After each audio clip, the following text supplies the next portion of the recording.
here we go. Here we go. We're live. All praises be to the Almighty. Shalom, shalom, shalom. Let's go. Intro.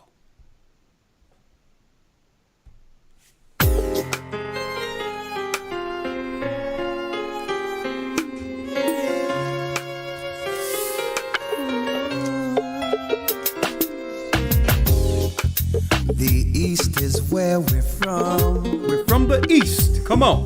The 12 tribes of Israel. 721 BC. 721 BC. The Assyrian king, he took us down, we fell. With the great escape, we went through the Euphrates. The Lord held the water still. To a land where no mankind dwelt, we went with the indigenous the 12 tribes of Israel. That's who we be. Manasseh, the Cubans. Shalom, brothers and sisters. Hit that like button as you come on in. The Lord is calling back Israel. From Panama, the North American Indians, Simeon, the Dominicans, gathering Israel. The Arabs and Africans told us, together our wives and children then sold us. In the belly of these great ships we traveled and fed. By the rivers of Babylon we found our brothers here. In Colombia, Reuben from Australia, Issachar, the Mexicans, from the gathering Israel, the Negroes, At gunpoint. Benjamin, the West Indians, Levi, the Haitians, gathering Israel.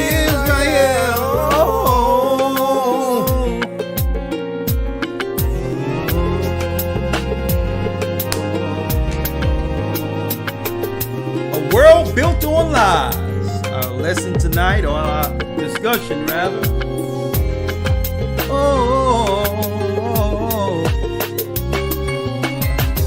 Asher in Colombia, Reuben from Australia, Issachar, the Mexicans. That's who we be. Judah, the Negroes, Benjamin, the West Indians, Levi, the Haitians, Manasseh, the Cubans, from Puerto Rico, and Valley from the Isles of Hawaii. The Lord is calling back Israel. From Panama, the North American Indians, Simeon, the Dominicans, our highest gathering Israel. That's right, brothers and sisters. The Most High is gathering Israel. We're back with our major channel, A Gathering 144. I would like you to all hit the like or dislike to drive the algorithm our way so that more people can hear what's going on and not get distracted with the news we heard yesterday. Okay, we're going to talk about that tonight. All right. Hit the like button. Yes, we're still working on the Patreon. That should be up any day now, so just hold tight. That announcement will be coming soon. Okay. Our broadcast topic tonight, you see it on the screen. It's right there. A world built on lies. Now, I want to get a few more people in before we begin. So before we begin, let me do this first because I have a few announcements to make. Maestro, the brother that's behind a lot of the production, or the majority of the production you hear on my projects, he sent me a finished remix of Save Me so that we can put on the main website, royaltymusicbyshepherd.com, as a single download. Okay, many people were requesting that particular song. That's for the album itself, but I might as well release this as a single, as a prelude into the finished product, Music with a Purpose Part 2. Okay, an album that we should be releasing soon. But he sent me the remix, so I thought I would hear that with you all real quick. And if it's something you're interested in after the broadcast, I can tell you how to actually get this particular remix called Save Me. Let's see here. Let me see. Here it is. Save Me remix. Tell me what you think.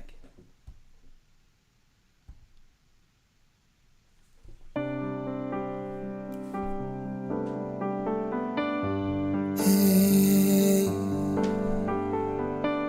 oh, hey. I was on my way, felt the presence of your son every day.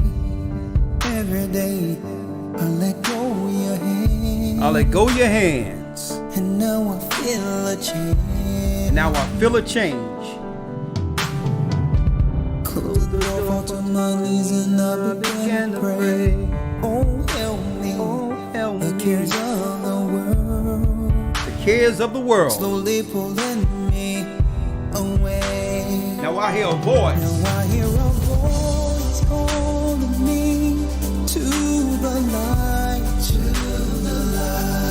Still in the heart, so I'll discern wrong from right, wrong from right. Let her forget the road. Which way should I go? Which way to my Father send Spirit, help me find, come save me. The Bible fell on the floor and opened to the law, and I can't believe what I saw. I saw me sinning willfully. I won't break your law no more. Send your son, please open the door back to me. Oh Father, please forgive me. I hear a voice call me to the light, Still in the heart, so I'll know wrong from right, wrong from right. Let her forget the road. Which way should I go? Which way to go? Father, send Spirit, help me fight. Help me fight. Come save me. Oh, higher. Shine down on me. Shine down on me. I'm one of your sons of Jacob. Lord, I believe. Oh, guide me. Please bring me to the light. Send your son so I will know wrong from right. Wrong from right. No matter fork in the road. Which way do I go?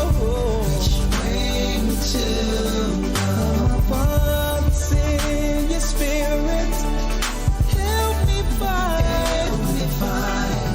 Save me. A voice calling me to the light, Still in the heart, so I'll know wrong from right, wrong from right. Let her forget the road. Which way should I go? Which way to go? You send your son, make me right. Help me find, come save me. Please save me. Save me.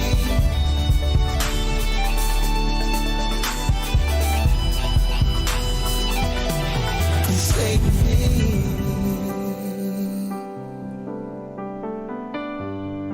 Oh.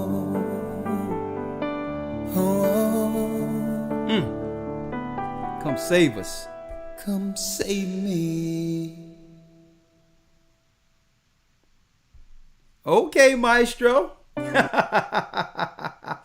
Okay, I like the mix. All right, so that was the first time I really heard the mix. He sent it today, and I like the little changes, the drop in the music out a little bit. We got another song that I'm working on, but I'm gonna bring. I don't know, man. We have a bad drummer in this church, man. I'm gonna tell you, but I'm gonna call him up. You know, he's from really the Philly, he around this area into the Baltimore area. I mean, this guy has some serious drum chops. And we're going to do a song. I'm going to bring him up to Philly next week, and we're going to be doing a song, A Story of Our Life, A Story of My Life. And it's going to be a live band type deal. It's going to be on Music with a Purpose. So I'm going to be calling them in. You know what I'm talking about, brother. So we're going to bring y'all in. We're going to do this. And it's going to be a great music project. Thank you, Mike, for sending that. And I'm sure the brothers and sisters will appreciate some positive music with all the mess that's out there. Now, without any further ado, let's get into it now. Let's talk about it. Now, first and foremost, before I get into it, I want to say a hearty shalom to my family, to my brothers and sisters, and in particular, Stacy and family from Bathsheba, Shai Yezreel,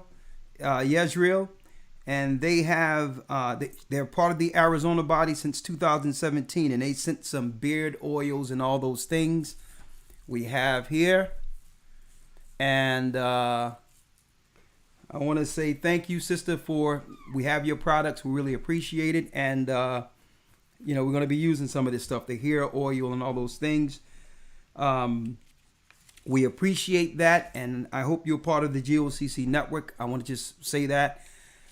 People send me a lot of stuff, but I'm doing this in chronological order because I'm on back order as far as just thanking people for some of what they've sent us. So I want to say thank you, Sister Stacy from Arizona, for sending us these gifts, and we appreciate it. One thing in particular, another Sister Susan from Las Vegas. I would like you to send in an email, Sister Susan. All right? And I need you to send an email to gatheringas1@aol.com so that we can get your phone number and email. Okay? Sister Susan from Las Vegas, in response to a book that was sent to us from the 1800s called The Slave Trade. Now, when y'all find out what's in this book, you're going to understand how much of a treasure this is. I mean, I can't go into it, but it really, believe it or not, it spurred me to go into this discussion I'm going to talk about tonight, A World Built on Lies. Sister Susan, she's an elder sister. I've never met her. And she sent me this book. And how she got this book is a phenomenon in of itself. All right? Because, folks, the reason why they're pressing upon us right now is because, folks,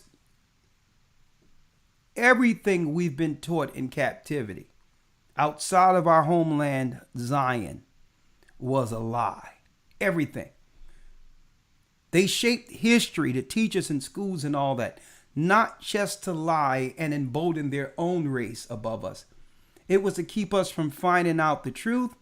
And by doing so, everything that was taught to us within our institutions called schools were convenient diversions.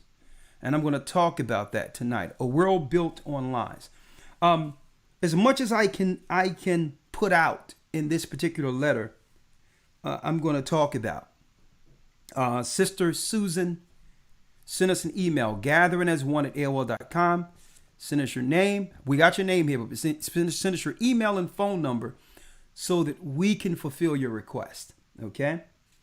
In a nutshell, this letter came from February. I was planning the Passover and doing a lot of other things, and I finally had a chance to get around to it. Sister, I apologize I didn't get to you sooner.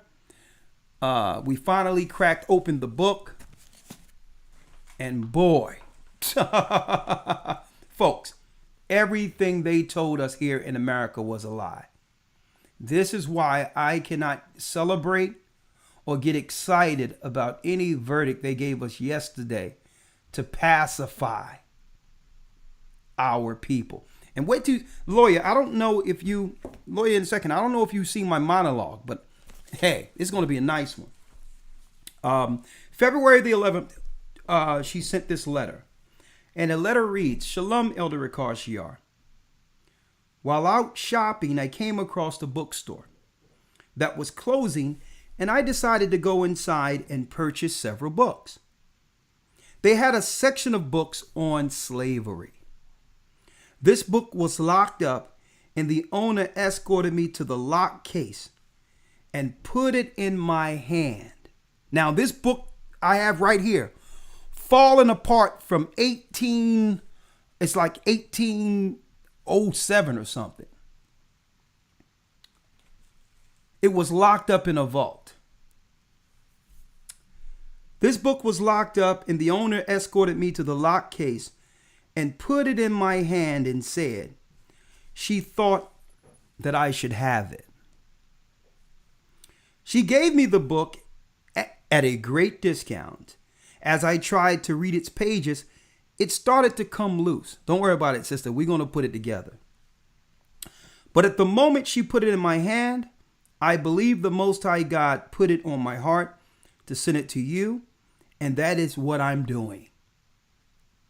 Another thing is, GOCC has changed my life. Before I came across GOCC on YouTube, I had just left another Christian church and was so brokenhearted because things had not worked out there. I began to ask God what was wrong with me and to please help me. All the while I kept praying, and I felt something in my life was not right, and there is something else that I did not know. And I needed him to show me. One night, scrolling through my phone, I ran across a GOCC video, Hell, the Underworld. Then another and another. This is how I began my journey with the GOCC. I'm not connected to the GOCC church here in Vegas. I was going to, but I'm in quarantine due to some problems, coughs, or whatever the case might be. Hint, hint, that certain people from the Nevada test sites in Area 51 were exposed to chemicals, and we now have lung issues. However, I so want to be baptized by the elders. The truth. She gave her age and said she have underlying issues. Sister, I want to say this. You're not the only one that have been experimented on. We've all been experimented on. It's called eugenics. That's why the world is conveniently, the majority of our people in our community are sick. And I believe it's not just by chance. And I believe that the experiment continues. But sister, there's no illness or sicknesses that cannot be overcome through Yeshua, the anointed Mashiach. As long as we fall on our knees, repent for our sins, get baptized, receive the gift of the Holy Spirit, and begin to walk right without defiling our temples. The Most High made these temples so great that if we put the right things in them, they snap right back. So I'm going to fulfill as much as I can within this letter to show my appreciation for the book you've sent. Okay? Not just for that, because it's our duty not just to give you the truth, but to help usher the way for our people, the children of God, in this dark time in which the path is very, very, very small. So it was the Most High called you, sister. I had no idea that you would run into these videos, but this is how the angels are working to bring the knowledge and bring us the information. And I cracked open this book, brothers and sisters, Falling Apart, called The Slave Trade. I'm not going to go into, I know everybody asking who is it from and all that. Listen, this thing, look at this, man. Look at these pages on this. It's from 18, but it falls right into our lessons we're going into. Can our family survive? The battle between man and woman in the Bible. Strictly, folks, everything they're doing in social engineering is in hopes of our people picking it up so that we can divide and fight one amongst another, while the nations who enslaved us keep their families and their power structures intact. Folks, I don't know. I don't want to let too much out right now. But folks, before I go into the monologue, listen to this. Everything, brothers and sisters, everything we've been taught here in Babylon is a lie. What's the narrative? The narrative, when we look at Hollywood portraying slavery, they claim that it was white Christians who was really the proponent for slavery and for enslavement and treating us wrong during captivity. Not to say it's absolute, but that narrative was programmed in us purposely with roots. 12 years of slave and all this other crap they got out there, so that we can point to Christians as the enemy, because they knew that the only spirit that can defeat darkness in this day was Christ. And they wanted to divide those who believe in Christ in the last days. When you go into this book, folks, I don't know if y'all noticed, but in all of these Nat Turner what's her name? Harriet Tubman movies and all these things. These are socially engineered, divisive broadcasts, programs, so that they can actually heighten a matriarchy over the patriarchy, knowing that we'll always stay subservient as long as we are ran by a matriarchy in our communities. Outside of that, let me say this. The whole narrative was in the reverse. When you read this book, it wasn't the white Christians who was behind slavery and beating us and whipping us like on roots. And I think this is why the bookstore was closing, and she took this book and said, the owner took the book out of a safe and said, take this book. You're going to need this. It wasn't white Christians, folks. On the other hand, not to give any credit to any race of people in particular, but just being truthful, they had to abolish slavery because more so it was the white Christians fighting against the synagogue of Satan atheists who owned the plantations and who owned, that's right, the auction blocks we were sold on. That was that was a political battle where the scientists and the atheistic synagogues of Satan was claiming that we were beasts. We were 3/5 of a man, and we weren't worthy to have the equal rights as regular people because science says otherwise. It was the Christians who was pushing back, not just white Christians, black Christians, as well as Christians like Gabriel Prosser, who knew he was an Israelite, saying, well, no, we're more civilized than you. And if we allow this science to continue where you can degrade us for less than over here in America, when you know we're greater someplace else, this can have dire consequences on the future of blacks who are raised in America. If we don't teach these people who they are, their children are going to grow further and further into darkness, away from their true primal origin as righteous people, as God's people. So you can't teach these people are beasts because they'll start acting like beasts. You can't teach their 3/5 of a man because they won't strive for greatness. These arguments were going on, folks, in the 1800s.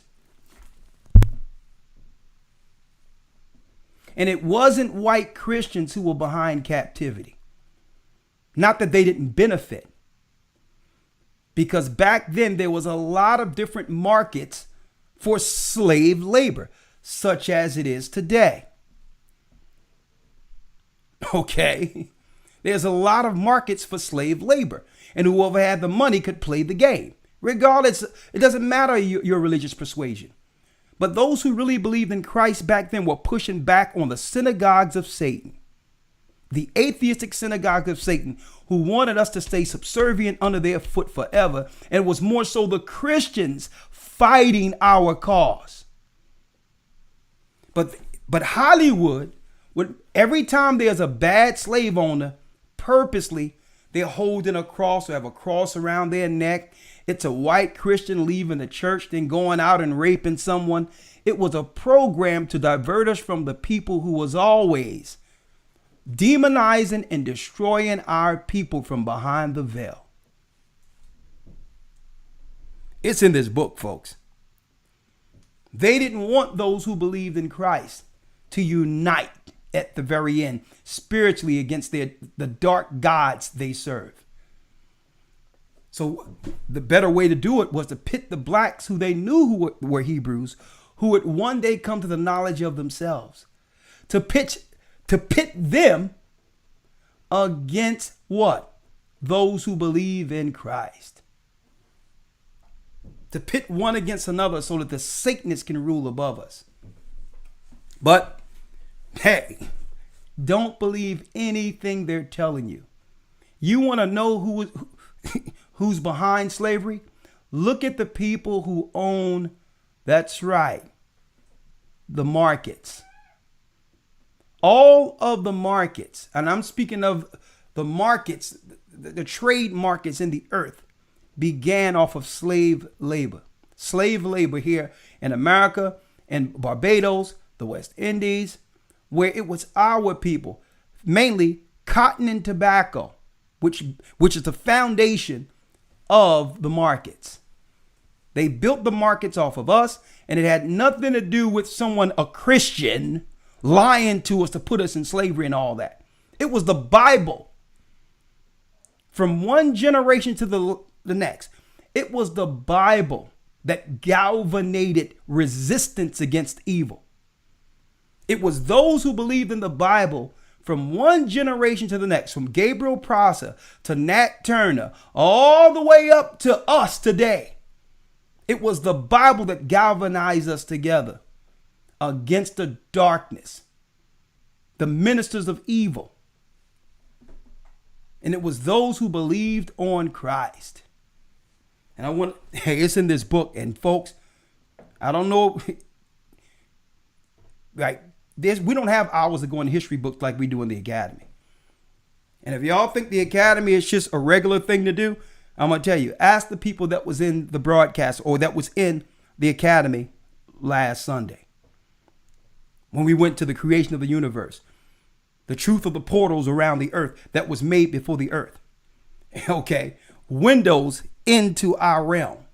What it's all about. How Satan tried to do a knockoff and make it the zodiac so that people could do what? Involuntary worshiping of angels. How these are actually gateways between the heavenly realm, and that realm was here before little earth. We have a time to go into history, bibliography, other resources, and all that the Bible refers to, and bring it all into plain sight in the academy. And I'm going to be going into this book along with the Negro in the New World. That's right. Together. When we break down the 12 tribes of Israel, week 5 or 6 of the Hebrew and Bible Academy. Okay. Now, that's all I have to say. Right. I don't have to advertise no more because the academy speaks for itself. If you're not there, you're missing it. When it comes to the real news, we can't even speak here on YouTube. It's there. Hebrew 101, it's there. You go to historytimes.org and get in or miss it. That's all I have to say. But sister, thank you for sending the book. It will add to our bibliography, our references. And sister, what you sent is a jewel. Because I knew something was wrong. It seems like all the evil and what's going on in the earth. And at the end of time, when we need each other more than anything, you have those who believe in Christ at odds with one another. That was all calculated. It was white Christians and other Christians fighting together against the plantation owners, against those who own the auction blocks, against those who incentivized our perpetual captivity. And it was those same people that was behind the auction blocks that owned the plantation, the synagogues of Satan, who came up with eugenics, where they would make it legal to do what? That's right, to test and experiment on slaves like animals, because they claim we were less than. Eugenics, EUGENICS. They came up with that because they was able to convince the ignorant of our population that blacks that they were bringing over here to the Americas were already scientifically beast, not people. Hence, instead of experimenting on a baboon, why don't we just experiment on the next level of the evolutionary chain where a baboon turns into a Negro? See, when you believe in eugenics, when you believe in evolution, understand what you're believing in. You're believing that our people are less than others. You don't understand how that stuff came to be. The eugenics came to be to convince society it was okay to treat us subhuman. And now here we are today. Boy, it doesn't matter how many years go by, some things never change, do they? We still end up at the end of everything becoming the experiment.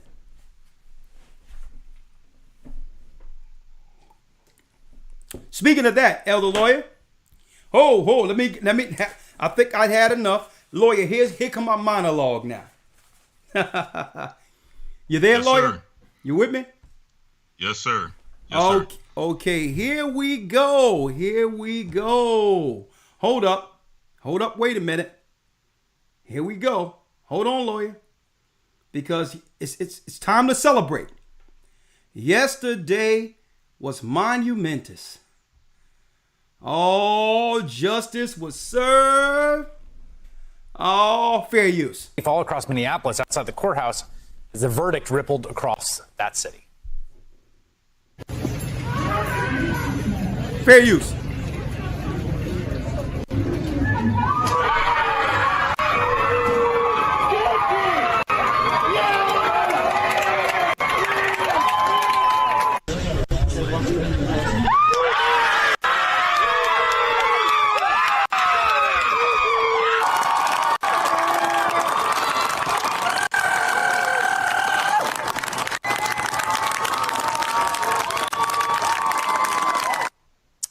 Following the verdict, George Floyd's brother, Philonise, described being able to breathe again after watching his brother suffer over and over.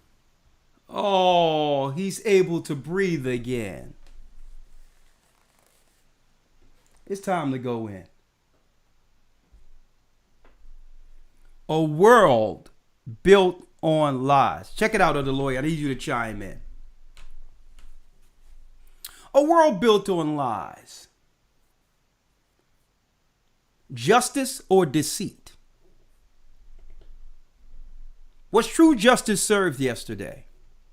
In the wake of the Chauvin verdict, if you ask the majority of our people suffering in the poor communities, justice was finally served. Guilty was the verdict. And now most may hope for a future of equality without the threat coming down from the same authorities that our tax dollars pays to protect us. Was justice served yesterday? Or was this a convenient cover-up to change the conversations we were finally having to fix our nation, our communities, and ourselves? Long are gone the days discussing true reparations for our people who are still living generational curses and dysfunctions from being products of slavery. Long gone are the days where discussions to build a strong patriarchy in our communities, where men are in full control of the long-term direction for our women and children and our nation. And long gone are the days where truth can be taught to our people concerning history, where our true history is discussed without outside intrusions. Was there justice yesterday? Or are we in worst case believing there was? Are we in worst case believing now that justice was served? Elder Lawyer. Yes, sir.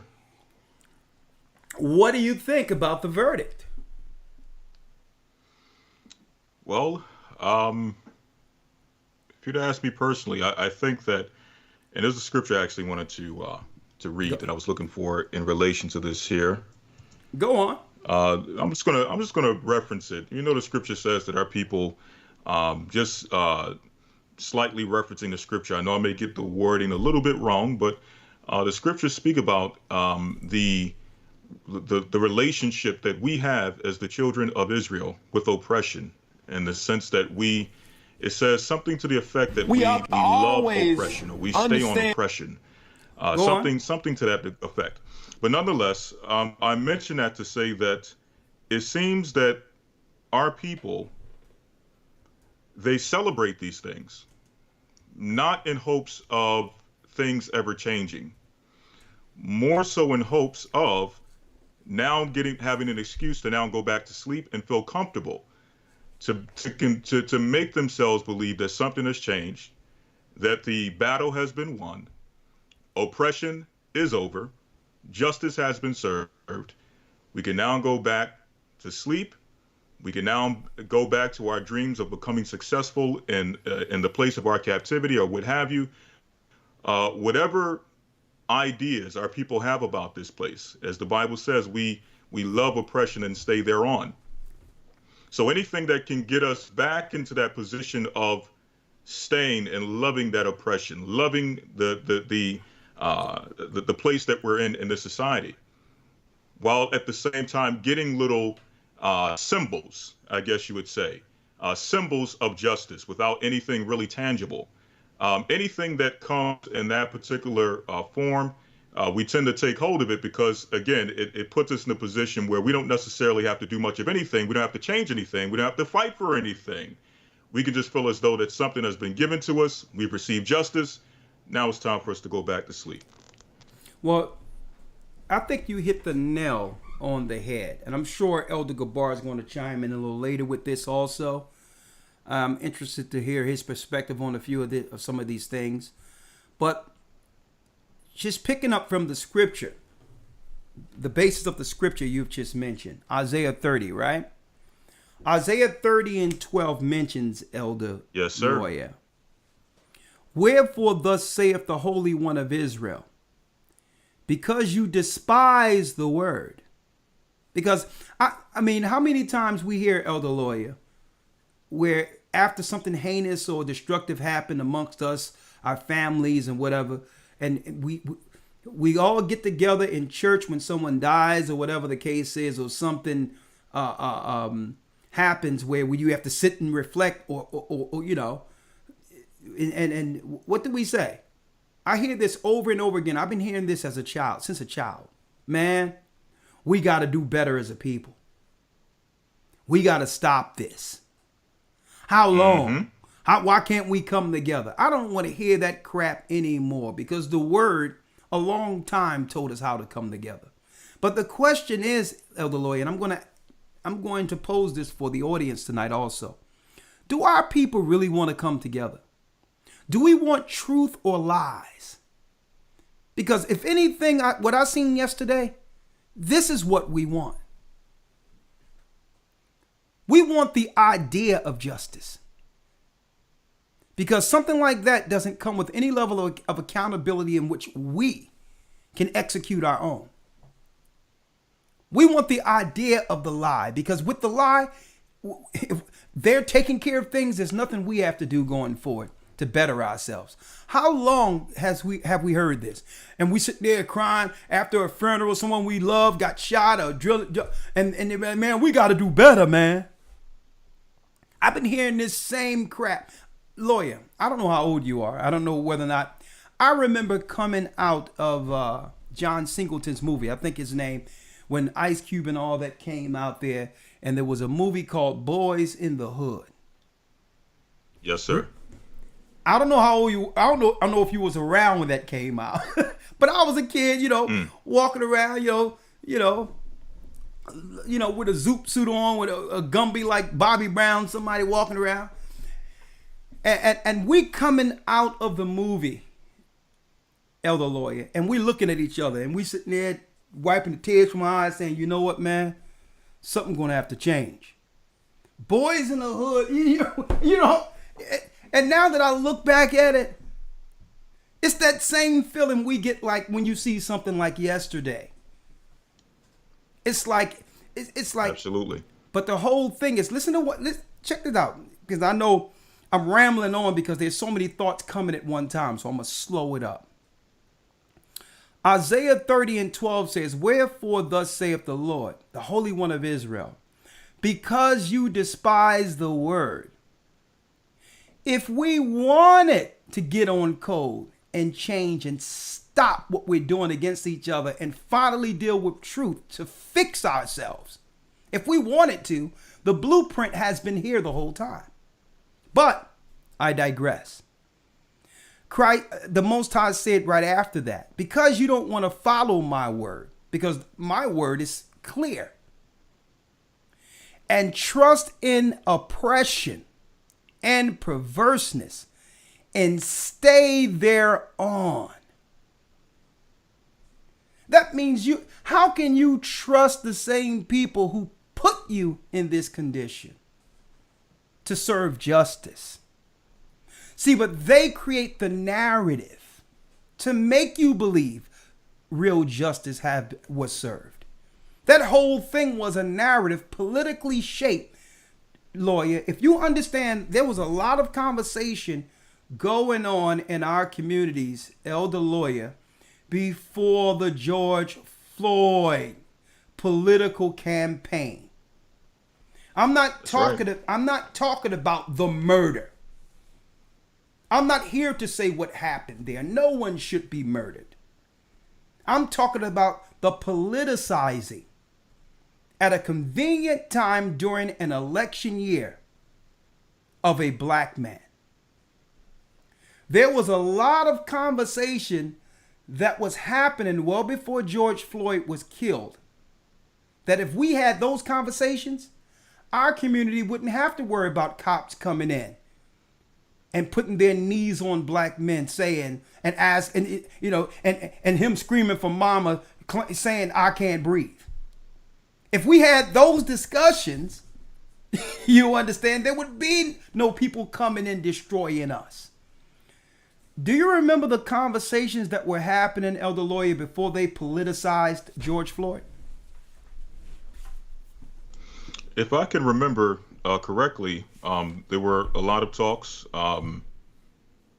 concerning reparations and things of that nature, and having serious talks as far as what are the actual tangible things that need to be given to the black community by any of the candidates that were running at that particular time. I know that a lot of that talk was going on. There was a few other things, but that's what I really remember when it comes to the political climate before that came in, before the George Floyd thing came in. Well, let me refresh. Let me give you some refresh. Let me refresh your memory, if I may, Elder Lawyer. And this is in combination with some of the news that Shaphat was bringing during the Hebrew and Bible Academy that we can't even talk about here, right? Let me refresh your memory. It was like it doesn't matter what we believe, different ideologies or whatever the case might be out there. Remember when that thing came out about Kobe Bryant? And all brothers everywhere started going against Oprah, Gail, and all them who was trying to denigrate the legacy of a black man. How it seems like the whole community rallied against that campaign that every time there's a great one, we allow the synagogue of Satan and women who they strategically choose to look like us to denigrate that legacy. First it was Michael Jackson, and then subsequent to that, it was who? Kobe Bryant. But they didn't expect the backlash. They didn't expect the backlash because we all got on code all together without us even being together. And I know that signaled something to the powers that be all together. Hold up. This matriarchy that we put up as gatekeepers to destroy and keep down the black man no longer has the same effect. Right? Remember that? Hold up. Yes, sir. Remember when also there was a time where when it came to the certain sexual lifestyles and all that they were trying to promote. And you had black men standing up all together at a certain time saying, well, listen, don't try to lump in your sexual choice and try to make that have some type of equal footing with what our people experienced in slavery. Now, all of this was happening around the same time, right? And then I'm talking about all in the midst, right before the campaign, the election campaign where George Floyd became politicized. And then the three-legged stool. You had black people in America saying, well, it's not about immigration. It's not about other races of people, migrants to the country. Nah. The same thing that happened when it came to Japanese receiving reparations, Jewish people receiving whatever happened to them because of the Holocaust. That's right. Just black Americans. Okay. The American descendants of slaves, our people who have been suffering generational curses, we need something specifically for us so that we can show an example. Okay, not immigrants and all that, so that we can show an example of how our people, wherever we were enslaved, should be able to politicize them being a victim to get reparations like other races. So we can, so in America, American descendants of slaves should receive what our people received before leaving Egypt, because we built Egypt. That was, now, that's a three-legged stool right there, lawyer. Three things being discussed at once, and all of the steam was taken away when the campaigns got together, the left and the right together, said, you know what? We have to say, everybody, we got to put up all this ridiculous stuff about Trump, and Trump, hate Trump, hate Trump, hate Trump, hate Trump. And then on the other side, on this side, Black Lives Matter, and a black man was oppressed by a white man. We must stoke the racial fires to stop the discussion. The natives have become restless, and and guess what? The powers that be couldn't give us an honest dialogue, because if they discuss anything that we were talking about amongst ourselves, it would break the slavery wheel. It would break the generational wheel of oppression on our people. So it was Trump all day, and it was George Floyd, George Floyd, George Floyd. And all of a sudden, we segued off code. Conversations that should have been continued throughout all this, and were conveniently moved off code. And that's why, listen, and that's why the Bible says, what? Wherefore thus saith the Holy One of Israel, Isaiah 30:12, because you despise the word and trust in oppression. We trust in oppression. We trust that we'll get justice while getting oppressed. And check this out, lawyer. I never seen this verse that way. You trust in oppression and perverseness. What does that mean, perverseness? You'll have black people who suffered, who are still suffering, under the oppressions of the powers that be, being black people who would actually take sides with the enemy to exercise sexual access to another race.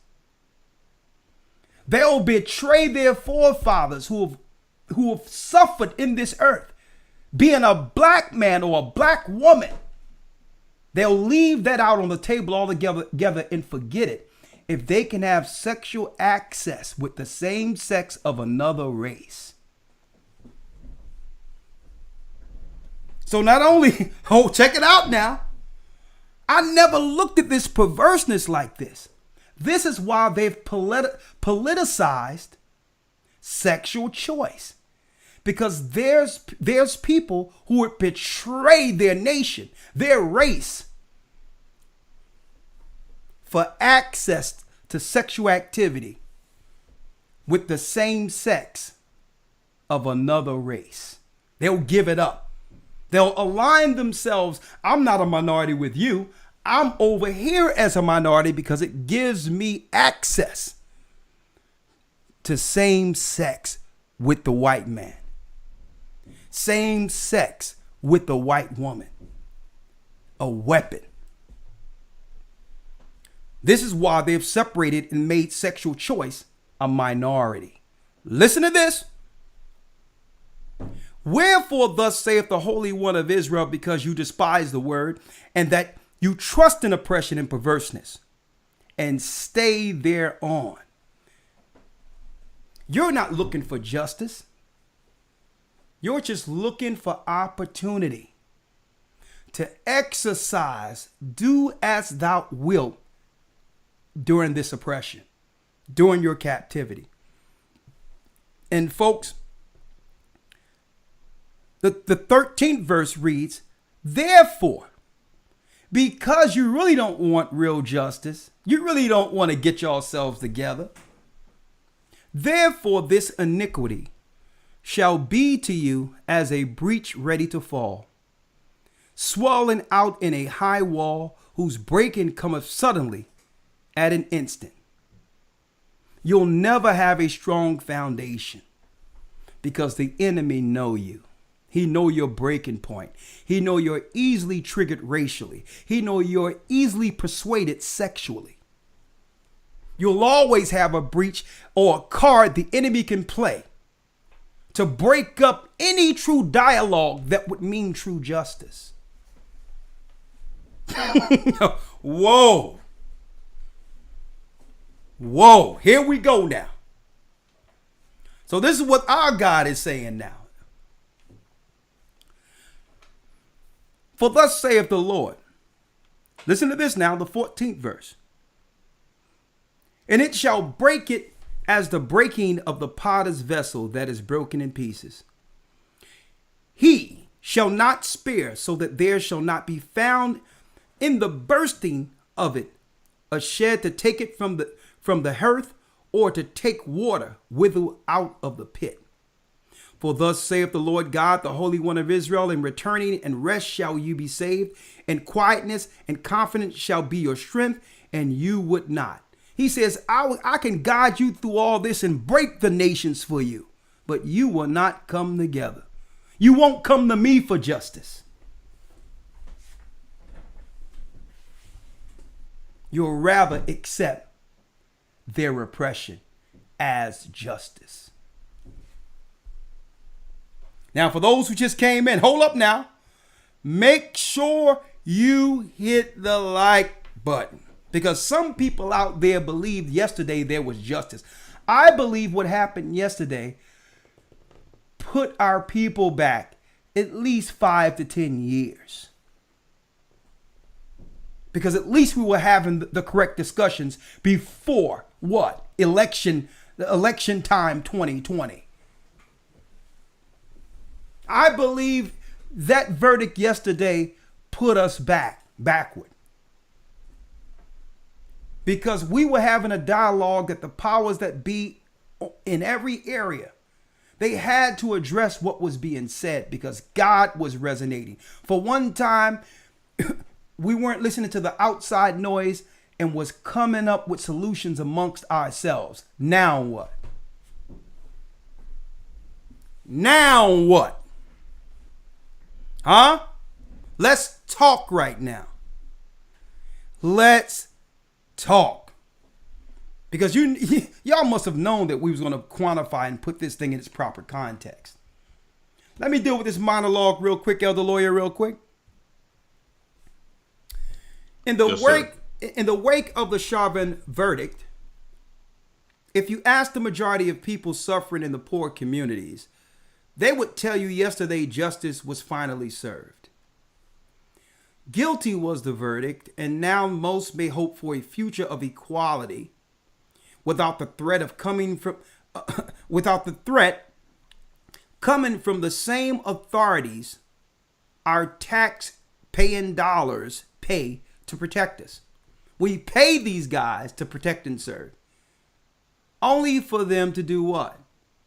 Oppress us in our own communities. And a lot of us think that yesterday was a sign that will actually change.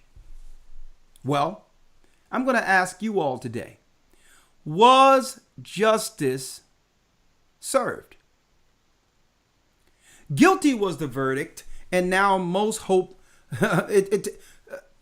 was there justice served, or was this just a convenient cover-up used to change the conversations we were finally having to fix our nation, our communities, to fix ourselves? And you know what else? What was resonating out there? Blacks, Hispanic, Latinos, Native Americans, the indigenous people of these different countries. We were all coming to the realization together that we are the children of Israel according to the Bible. There were serious conversations out there where even those of academia and the politicians had to chime in. 400 years of oppression. Okay? The voices of truth was resonating beyond mainstream media. We were no longer listening to the echo chamber you call mainstream. And guess what? There was rumblings out there about the children of Israel coming together, coming to the knowledge of themselves, taking hold of that Bible. Not only just amongst us as black people, Gentile nations were coming on, making videos, putting it out there. Stop oppressing the children of Judah. The true Jews are black. All that. We weren't saying it. White people were saying, well, listen, yeah, there's all types of Jews, whatever the case is. But the indigenous true people, according to the Bible, were originally black people. And this nation will fall as long as we treat these black people unjustly. We had white Gentiles. Every other week you would see what? Videos coming out of Gentiles saying the blacks are the children of Israel. But something happened when, I'm going to tell you, when this political machine started to work last year in 2020, when they started cutting off certain things you couldn't say, and it became a total political tool shadow banning all the truth so that everyone can get right back on code under what? Under a strong delusion. And yesterday, they put everybody back under the control of the wizard. Now, was justice served, or was this just a convenient cover-up? To change the conversation we were finally having to fix our people. Right? Now, here's some of the long gone now since all the pandemic and all that stuff, and oh my God, 6 feet and all that, and I can't breathe, and Black Lives Matter, vandalism, storming, and all Washington, D.C., all that noise, and we forgot the conversations, the important conversations. Long gone are the conversations that we were having. I remember those conversations vividly. Discussing reparations for the American descendants of slaves. People who are still living the generational curses, being because we're from what? A line of slaves who were never paid for building this country. We still haven't overcome the generational oppression, and we haven't received the punitive reparations for the punitive damage psychologically and otherwise that was done to us. And that discussion was happening. To say, listen, the example is what y'all gave the Jews and what Germany and America also gave them, what was given to the Japanese. It's only fair to look at us as a separate group and give us what belongs to us. They didn't want that discussion because money is a defense. Okay, when you have the financial fortitude to protect your nation, men come to the forefront and a patriarchy is established. When now you have proper gatekeepers where other nations cannot just come into our communities and pillage us for everything we have, because what? We have a defense front that first start with a treasury. You couldn't get that because the Bible tells you money is a defense. Right? Long gone are the days discussing reparations. Now, whether or not we would get reparations, prophetically, according to the scriptures, I know they're not going to do anything. But I knew that if we keep talking, those discussions would lead to more dialogue. And it would come into areas in which realistic discussions of what we can fix would happen. Right? Now, long gone are the days where discussions to build a strong patriarchy. And this is not to downplay the strong women in our community, but it's out of balance. You cannot have a strong matriarchy without a patriarchy leading it. Okay? Which means you can't have a strong nation where women is at the head directing. It doesn't work. It has never worked. And the only people who believe that this is normal are our people. So men started taking what? Not being misogynist and going against women. No. We say, well, listen, we're going to take our original position to protect our families now. We're going to put this in proper order. They didn't want that discussion. Okay. And we're not going to have soft men representing us. Okay. Because they join allegiance based on what? You got it. Their sexual preference. Okay. So we're not dealing like that. We're not going to have a man who's dealing, on a tightrope representing. where he can choose either side based on race or sexual orientation. Nah. So those discussions were going on, where you weren't going to have soft men representing our men. Now, it says here, long gone are the days where discussions to build a strong patriarchy in our community, which means Oprah must sit down. Okay, and she would have to sit down and not represent. Matter of fact, no one's listening to her anyway. But she need to take a girlfriend, Medea, with her.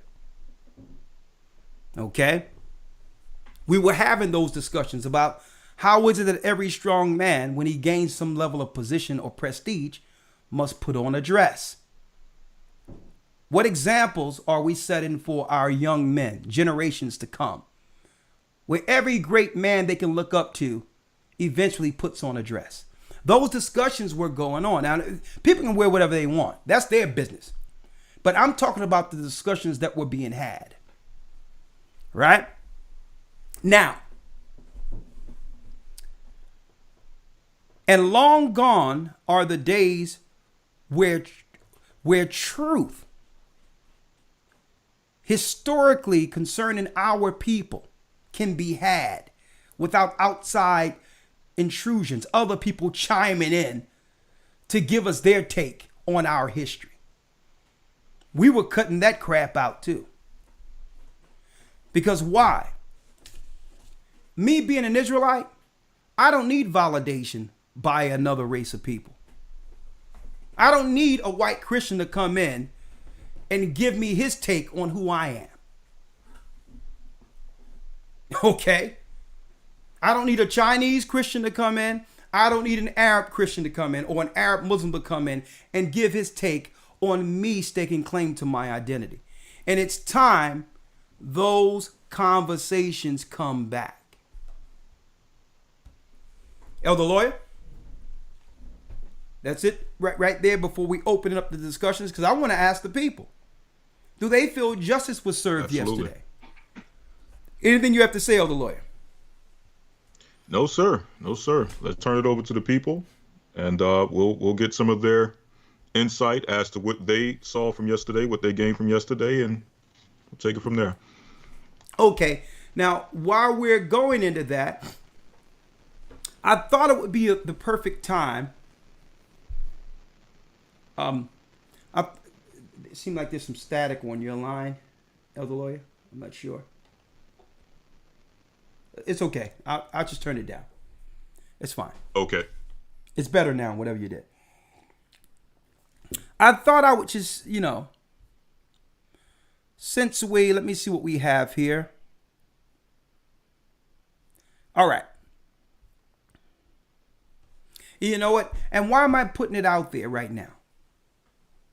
Because it's time we bring back constructive, productive dialogue and conversation that we were having before the media onslaught, before the quote unquote pandemic. Because I don't think it's a coincidence at the same time we were having discussions outside of our enemy who's been oppressing us, that all of a sudden someone flipped on a switch and the whole world went haywire with pandemics and everything else. And at the same time, we're looking at what? Look what's going on in our community right now. Things that I can't even talk about. I can't even talk about the people that are dropping like flies who have made certain choices. I can't even talk about it. You're not even allowed to tie 2 and 2 together. You know what I mean? I can't even talk about listen. I can't even talk about, you know what I mean, the sister who sent me a letter and she said, listen, say something to the people. I told my husband, I told him, please follow what I'm, and he didn't want to listen. He went on and did it anyway. And now what? He's gone. She says, make sure you tell the people. I can't even talk to y'all about that. I can't even give y'all the minute details like I did in the academy of someone made a choice against their own their own spouse. And now what? Can't even talk about it. we're under attack. We're still under attack like never before. And yesterday was a key distraction, was a key quote unquote moment of victory that can have people overlook the genocide almost that we as a people are currently living under. So for that one man Chauvin to be the sacrificial lamb for the satanic agendas, guess what, folks? Hey, that's a small price to pay. When they have a way in which now we can drop like flies, one by one, without any of them being the culprit or being brought to justice. Huh? Yeah, what you got, Urok? I was gonna say it reminded me of when Obama won. It was like all these tears in people's eyes. You know, the Bible says, "How long simple was he loved simplicity." Yeah, it was like they announced slavery was over or something. Yeah, You know? yeah. I'm gonna tell you, it's these trigger moments. That's why I'm gonna tell you. That's why the Most High says trust in oppression, and then he moved into that perverseness. Because that's a political ploy. If I can't use, because why? You have some people who are just going to stand on their blackness. So if I can't trigger that in you, I can now go into your sexuality and sexual persuasion and see if I can pull you that way. Tell me they haven't studied us. So when Obama got in, I mean, you had people crying, I don't got to pay myself. I got my Obama phone and, oh, Jesus, I'm going to heaven. You would have thought the pearly gates opened. And come to find out, that's right, all of the minority perks that we thought was coming to us went to the same people who were oppressing us. Only because they had a separate sexual persuasion. How long are we going to be bamboozled like this? And now here we go again. You know what, lawyer? I haven't felt this way since the OJ verdict. Yeah, seems very, very similar. same spirit. I remember OJ doing like this, oh, you know what I mean? Like touchdown. I remember it going down. And black people cheered and white. You talking about dividing a nation politically? The first time a trial like this was held before the whole world, where we're all sitting at the edge of our seat and barbershop talk, lawyer. Barbershop talk. Oh man, OJ didn't do it. Oh, I think that was Allen Collins. Man, you seen him up in that Bronco? Oh man, everyone got a book deal. Everyone had TV every day. It seemed like all of these people became multimillionaires as if this was a Hollywood production. Reality TV before reality TV. I remember when there's no place one could go without hearing some part of the trial. And when he tried to squeeze that glove on, and man, you know, my man, what's my man, the lawyer, may the Lord bless his soul. Cochran. Johnny Cochran coming out with a nice press suit every time.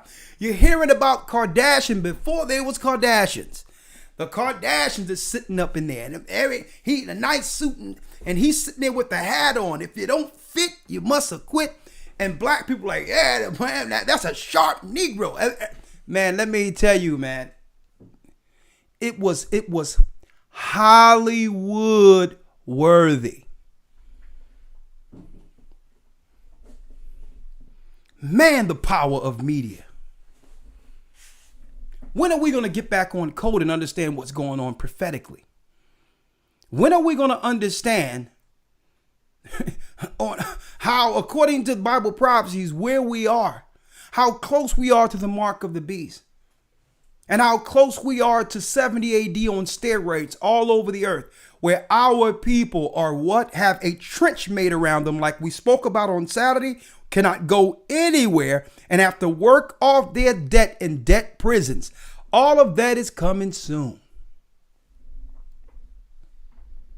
All of that, you think getting this loan here and getting this loan there and my college, you notice they said that there's no way that they could ever absolve you of your college debt. You're going to pay your debt. It's called debt prison. They're going to give it some slick name. But folks, that's the time we're living in, because we are asking beyond, our demands is beyond what they can give. Because they know if they give us our demands, it will totally crack the power structure. It will totally erode the power structure. So now the synagogue of Satan, that's all I can say, is ramping it up. Trust in oppression and stay there on. We're dealing with a world that has been built on lies. Elder Lawyer, get me Forge of Lies real quick. And get me also when it talks about a town built on blood. Someone asked, debt prison? Yeah. They're going to have some slick name for it. It's not going to seem like a prison. I mean, they may have it convenient where, you just locked down in your house and can't go outside or whatever the case is. And you must work from home until your debt is paid off. Hey, it's coming.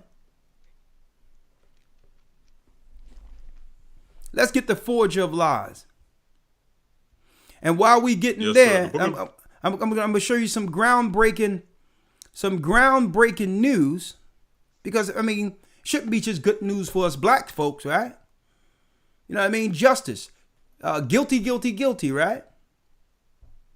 Let's give you some more good news out here.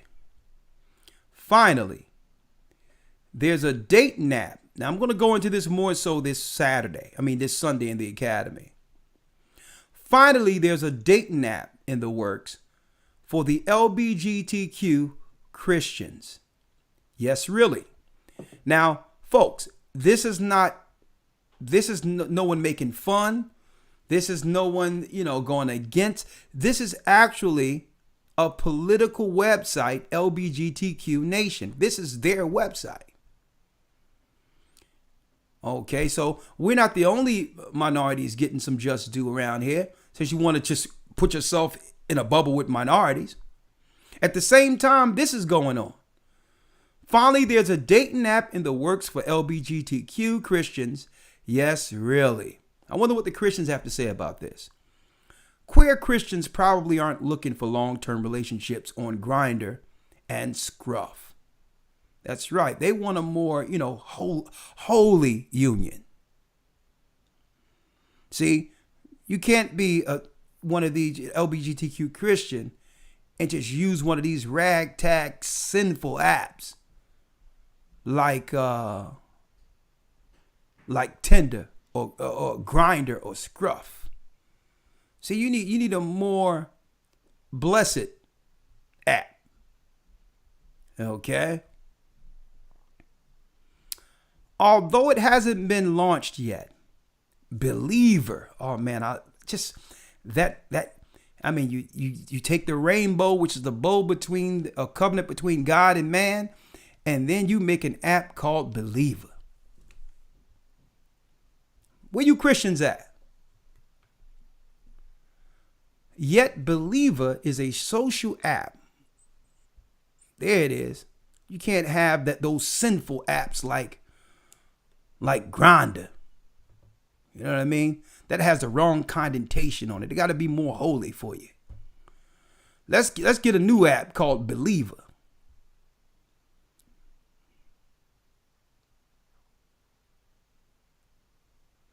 Believer is a social app aimed at LGBTQ plus Christian dating community. That may sound contradictory, Elder Lawyer.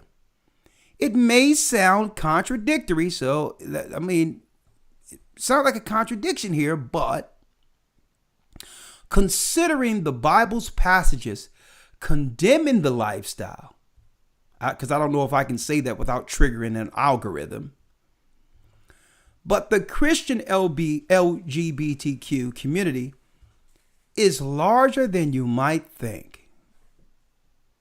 You think? And believer could accomplish positive cultural change by helping unite it. See, this is what they say in Jesus 1.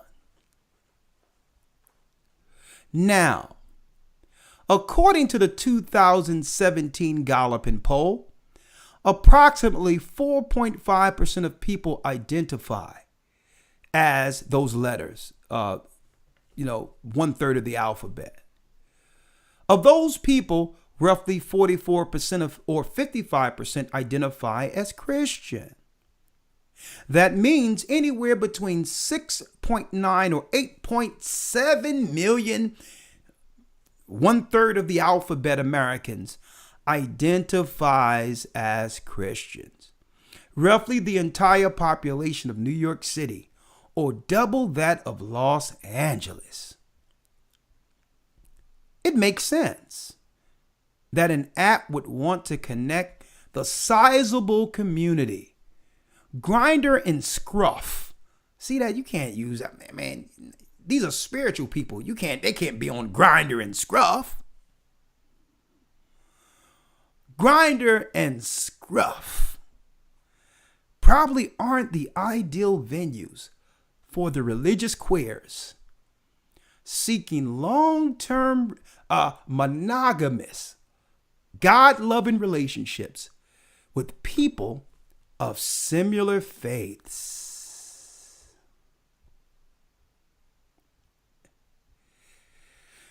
Believer's website states that it wishes to help queer Christians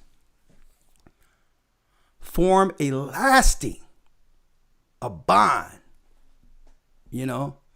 relationship by uncovering your personal values and helping them connect with others who share those Jesus-loving values. It'll be interesting, however, to see which values the app will accommodate. And I wonder how you're going to stop, Elder Lawyer, people of the community who are not Christians. So this Sunday, I need to go into, because I can't talk about it right now, what is the real plan with this app? I can't talk about it right here because we need a station. We need a channel. But I'm just reading their article. It'll be interesting, however, to see which values the app will accommodate. Will it accept queer Christians seeking hookups, kink, or polyamory, for instance? Will it also allow atheists, spiritualists? Now, you have to watch those spiritualists because they do things that I got to wait to the academy to talk about. Spiritualists and non-Christian to join? We have asked these questions, and as well as what the app's creators make of Leviticus 18 and 22 and Leviticus 20 and 13. Here we go, Elder Lawyer, to why they're doing this.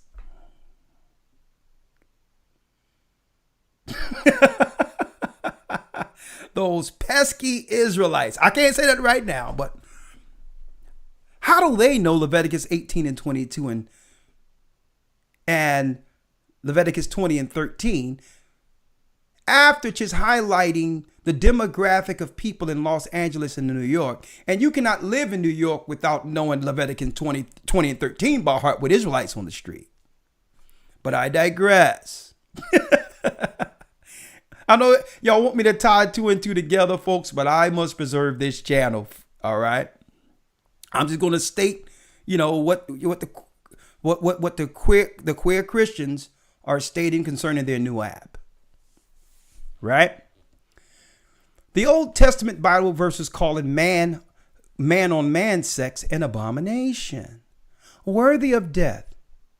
Here's what they had to say. Now, mind you, I don't think any sin that the Bible states in the Old Testament, my personal opinion, I believe Christ's death covers the punitive judgment of any sin, leaving space to repent before the judgment. So for them to state that they should be put to death is dishonest, because there's nobody out there trying to execute that law that's teaching those verses. Everyone that teaches those verses say that in the Old Testament, this would have been the judgment. But through the grace of Christ, people have an opportunity to repent from sin. And that the judgment still stands if we go before the Father unrepented. See, I had to clear that up, because what's not being stated in this article is the same Israelites on the corner saying that drug dealers, if they don't repent, is going to get put to death. Murderers, if they don't repent, is going to get put to death. They're not just singling out one demographic or population of people. Let me just highlight that though. It says the reason we're building believers, and that's deep that they're going to use that name, that word.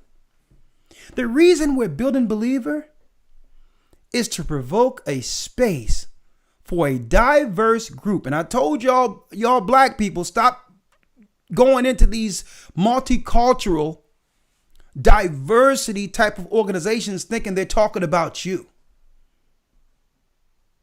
But anyway,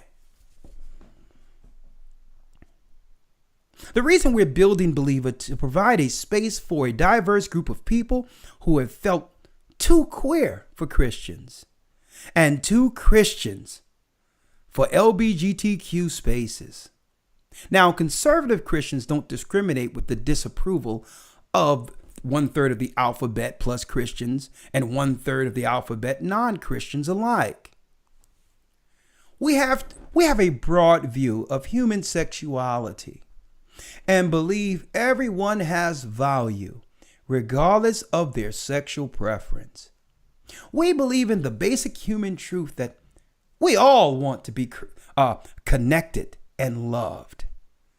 Anyone is welcomed no matter how they experience or express their sexuality. But what we need to know with anyone, anywhere, whether you like this or not, what is the moral line in these particular choices? What is the moral line? Is there? What is the line sexually? Is there? And if so, let us know what the line is. Or altogether there is no line. Because saying you are a Christian is saying that you align yourself with Christian values and the morals that are taught, which are contained in the Bible. Right? Now, I'm not going to give my opinion. I'm just telling you what the Bible does. Me being a Christian in of itself is saying that I'm aligning myself with the moral foundation established for salvation, including who I choose to be with. It must be a standard according to the Bible. Now, I just wanted to go over this. I didn't mean to go off here, Elder Lawyer, but I wanted to bring out something with this because it still dovetails or adds into the topic, a world built on lies. Here it is, one minority group is celebrating some politicized death of a black man at the same time, right? We think that there's some justice. This is being promoted at the same time for another minority group. Regarding the Bible's anti-gay verses. Now, to me, I can't accept how that's being phrased. Because I don't believe that the Bible is into words like, anti-gay or anti-black or anti-white. The Bible is anti-sin.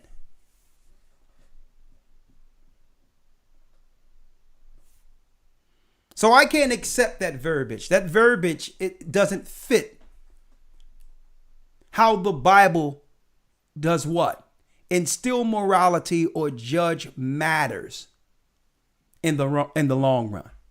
See, the Bible is really cut and dry. It ain't anti-gay, anti-white, anti-black, anti-this. No, the Bible is anti-sin. It's quite simple. It's absolute. Now, regarding the Bible's anti-gay verses, Believer writes, "It is not the mission of the company to refute verses condemning the lifestyle. There are other organizations doing the work of offering different interpretations. So yeah, we making our own books."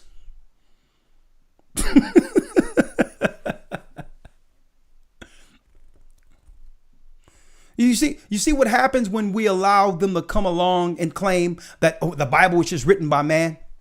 This opens a door for other men to do what? To create their own Bible. Well, if the Bible is tampered with, the Bible really doesn't matter. If the Bible is just a white man's book, if the Bible really doesn't matter, it's just one of many books, why would they go through such lengths to make one to excuse certain behaviors? If the Bible really doesn't matter, they know the Bible does matter. They know that at the end of the day, souls will be judged by the law, statutes, and commandments contained in it. Right? Now, I'm going to go more in detail this Sunday because there's certain things I can't say and keep a page. But I thought that was interesting that one minority group get what they want. Chauvin, whoever his name is, the sacrificial lamb to make you believe justice has been served. And at the same time, another minority group is getting what they want. Right? And it so happens one minority group controls or is set up as the power structure over the other. And I'm going to let you all guess who's in what position. All right, Elder Lawyer, anything you have to say on that, or should I open up the lines now? Yes, sir. I believe you had a few scriptures, but also in relation to that, you were mentioning that this does have relevance to the topic at hand. When you go to the book of Ecclesiastes 7:6, it says, or 7:8, I'm sorry, "Better is the end of a thing than the beginning of thereof." A lot of us get caught up in the initial stories. We get caught up in the initial emotions when we've seen these things taking place, when we saw them taking place last year. And we're seeing that just a year later, all of that energy and all of the steam that was behind the injustices that were being done against predominantly the portrayal of black men being unjustly harmed or unjustly killed. You also had a black woman, but all of us remember the Breonna Taylor case, but for the most part, black men pretty much being used to build up the steam and the emotion and the rage. And we see slowly but surely, just a year later, all of that steam is being channeled for other minority groups. One you just mentioned in relation to the app. And we also see in another so-called quote unquote minority group, more so a racial group, who's taken all of that steam that was generated from last year and is now using it for their agenda against the black community. I'll let you all know exactly what's going on in the news. Yep, go ahead. Yeah. It seemed like the power structure that be the media controlled by the synagogue of Satan are now culminating a new narrative as if black people are trying to attack or go against Asians. Mm-hmm. But that doesn't exist. I believe, now this is my opinion right now, I believe they're getting ahead of the curve. Based on the conversations that were being had before they politicized George Floyd and all that.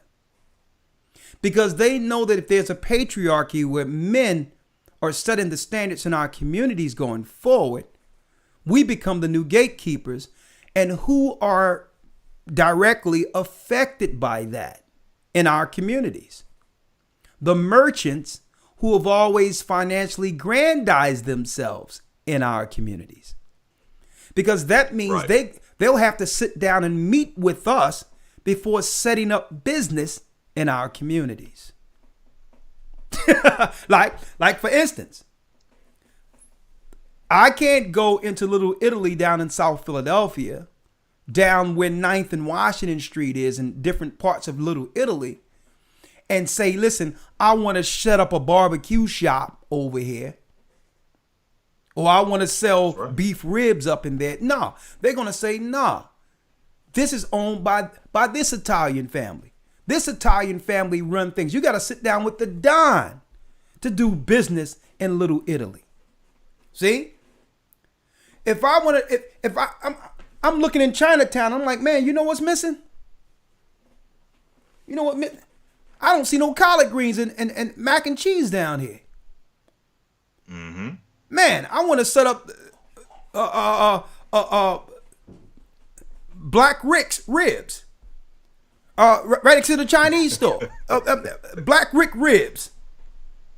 I want to set that up right there between the Taylor Chinese shop and the Chinese restaurant on the corner. And I want it in the middle, a big black guy with a bush. Big Rick or Black Rick ribs. Buy one rack, get one free with a bottle of my homemade barbecue sauce. If I went down to Chinatown like that and say, man, I need to set this up right here, they'd be like, no, you have to speak to the Chinese families who are top families. I'm talking about Chinese mafia type of deals to even think about doing business in Chinatown. See? But now we're talking about, no, the reason why they set up a matriarchy over us is because women by nature are more agreeable when it comes to things like this. They just want to take care of their families, get along. They're not thinking about the long-term effects, having other people rip us apart financially, come in and pillage us, Arabs and all that, and to only build the legacies of their families going forward for generations to come. And conversations, Elder Lawyer, was happening where we were discussing as black men, no more of this. Okay, no more of this. This is why they feared reparations. So now to get in front of it now, they're trying to make up this felonious story as if there's a racial tension between Chinese and black people. No, there's not. But what blacks are planning for the long-term survival of our families will have an impact on the nations who has always financially grandized themselves off of us without giving anything back. That's why they're getting in front of it now. Because they say, well, black people talking about making their own stores and selling their own stuff. And if sisters are buying here, well, listen, why don't they sell their own here and go do the business themselves? What is it for us? Synagogue of Satan at the top is saying, don't worry about it. I got you. We will protect you politically so that if they try to do anything to stop that financial gravy train of you destroying those people in the inner cities, you'll have political asylum against them. We're going to now side with you. Now, listen, after using us to put the president and the vice president in office, let me tell you, folks, are we not tired of being lied to? And brothers and sisters, what we're talking about right now, does it make common sense? Does it make good sense what I'm saying? Shouldn't we have the right to decide who financially grandize themselves off of us like they do?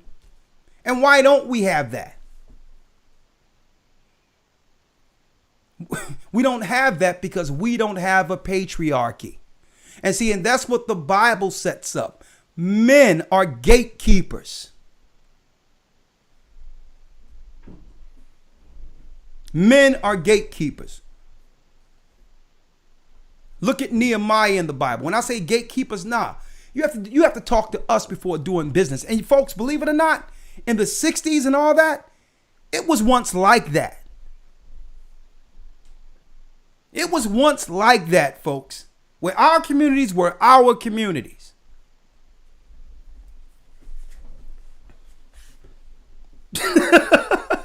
See, Elder Lawyer, this is why I like these open blogs and discussions.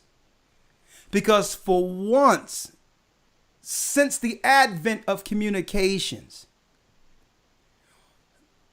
the receiving of information isn't one way through mainstream. Right? Right. We're able to actually talk, Right. bring forth ideas, rational ideas to come to a what? A resolve. And me saying what we need for our people isn't that I'm racist or against anyone else. And we need to stop with that idea of thinking, if you think about your people first, that's racist. When that's the way of the world. How can you do anything for anyone else if home isn't taken care of first? And our priorities are backwards. We believe we're going to let everybody in and join everybody in as they take, pillage, and destroy, only so that we can complain, y'all not giving nothing back. That's backward. If you got it, you don't have to give it. You don't have to be asking for it back. You got it already. They're coming to get it from you. They don't want, the lawyer, they've been trying to muzzle those discussions. We're the only people who have already saying y'all not giving back.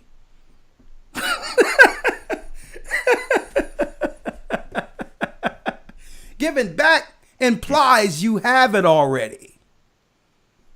Right.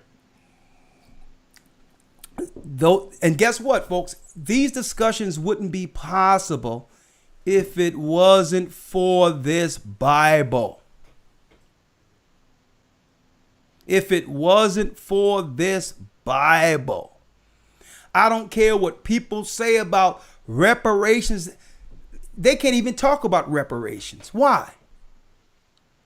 Because if you go into reparations, I'm able to go into the Bible and show you a whole nation who received them before leaving Egypt. See? It all goes back to the Bible. I don't care how much they try to escape it. We're not going to get on code and get the proper protection and circle the wagons as a people to protect the sovereignty of our people if we don't get on code like the righteous did before the fall of Jerusalem. And those that were on code made it through the storm, made it through the desolation, because they understood the Bible was the foundation, was the guide to get us through trouble. So people talk about reparations, they're confused about how to get them because they refuse to believe in the Bible. The Bible said, listen, boom. Our God said, borrow from the Egyptians. Gold and silver. Ba, ba, ba, ba, ba, ba, ba, ba, ba. Now, people might say, well, hold up. You were stealing from. No, he didn't steal, because it was Joseph, an Israelite, who's known as Imhotep, before we became a nation. It was through him preparing Egypt to go through a 7-year famine is why Egypt became so rich. It was our forefathers that set up the storehouses to get riches, gold, and resources from the kings amongst the Mesopotamian area. We built Egypt. But then there rose up a new politician, a new Pharaoh who didn't respect the fact that we built it. So the Most High said, it's yours anyway, but you must be united to get it. And we left Egypt with much substance because we were on code as Israelites. We can get it all as Israelites. We can get it all together. The moral, civil, the dietary law, the 10 commandments, everything we complain about, claiming we're not on code and we got to do better, will instantly fix our neighborhoods. Because it's not about the other nations. It's about how we treat one another, being on code according to God's law. This is how, folks, we get that foundation that leads us to Zion. And that's why, listen, man, I was listening to the conversations before all this. And sometimes you have to hear, you have to put your ear to the street and hear what's coming out spiritually, even if that person don't know it's coming from them. Because if you're spiritual, you can discern what's spiritual. You can discern when something is resonating through people, whether they know they're Israelites or not. And I kept my ear to the ground and I'm like, yo, I'm listening to what this guy's saying. I'm listening to that guy saying. See, but we have the fortitude and the knowledge to know, well, guess what? The Bible says we should be doing this verse and that verse. Maybe that brother don't know it who don't believe in the Bible, but he don't know that the code he's talking about is in it.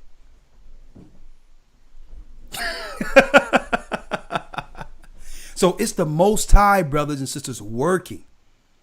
And the enemy is mad, Elder Lawyer, and now the enemy is going to try to make a spat between blacks and Asians. No. We don't have no problem with them. They're merchants. They're just trying to make money. They're doing what they're doing in a capitalistic society. But we can decide who to give our capital to. That's right. Nothing against you. Right? We've been saying along that here, and all that stuff. Listen, I'm not even going to argue about that. Okay? Because I believe sisters are going to get it together. What I'm saying is, sisters, if you're going to make that $1 billion industry, why don't you make that your industry? And give that to your patriarchy, and let's build our nation together. Why don't we do it for us? See, that's the discussions we are having, which are biblical, Bible-based. That they don't want. So now that what they're trying to do is trigger other races against us now, aligning enemies to politically shoot us with their fiery darts to keep us off code. But you know what? I say, you know what? We're going to have these discussions on top of what's going on to actually move the conversation back to where it was before the political discussions began. Right? See, and guess what? I know the power of ideas. Just put it out there, and guess what? It's gonna. Hey, the whole earth, the whole world was made with what? We spoke about it this week, Elder Lawyer, in the academy. The whole universe was spoken with a word. And I know by putting it out there, the power of the word. Even if I don't execute everything that's being said, someone is going to take pieces of what we're saying and be like, you know what? I can do that. And that's what they are afraid of, folks, because what? I'm going to tell you right now. The ministry of Christ is so strong because it's an idea. You cannot destroy, you cannot crucify, you cannot kill an idea. And this is what they were afraid of. The narrative being spoken between regular people saying now it's time for us to come up with a solution because we tried for years to ask the government, our politicians, our preachers for solutions, and we found out they're lacking. And I'm no longer going to wait for anyone else outside of me to change my condition. So we spinning this narrative right back to where it was. guess what? Guilty, guilty, guilty. Guess what, folks? The whole power structure is guilty. And you're satisfied with that? They're guilty for not telling our people that we are the children of Israel.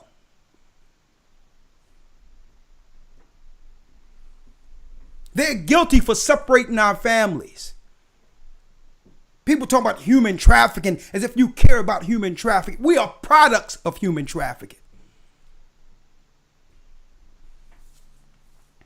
So I don't want to hear about a verdict.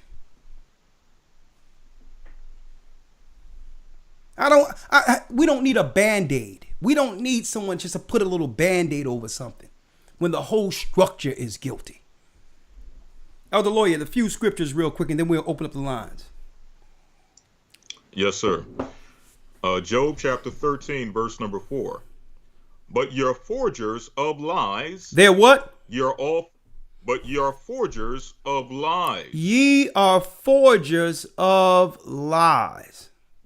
Because you're not going to make me believe. This system can never make me believe that they would ever care about a black man who was killed unjustly by the hands of our oppressors. You can't do that. When I look at the numbers, the number of black boys are killed before they get an opportunity to be born. When still to this day, when you look at where they celebrate the life that have always destroyed our people. When you check out Snowfall, which is really another movie, another series based on who? Rick Ross. Who they claim was, well, we're doing this to finance a war in Nicaragua. Now that's killing two birds with one stone. Killing our people in Nicaragua and using the money to kill us here. So you can't tell, this was all, they putting it right out, folks, in the front, that this was a government strategic plan to get our people strung out on crack cocaine. But yet you're going to make me celebrate yesterday as if you care about a black man dying unjustly by the hands of a white man?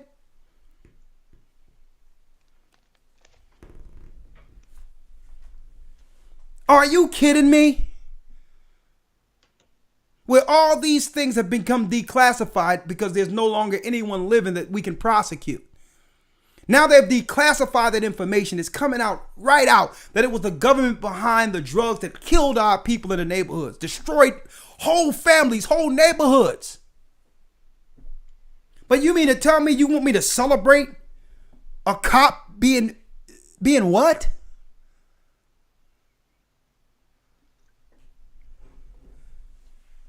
Are you kidding me? Don't tell me you care about a black man.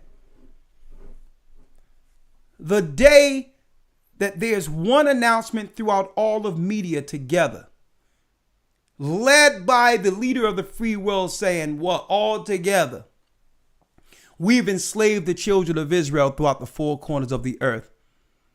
And they're the black people who America was built on, England was built on, the world was built on. Until that day, you can stop your lying and tell the truth. I'll never believe you would care about what happened to a black man by the hand of a white man.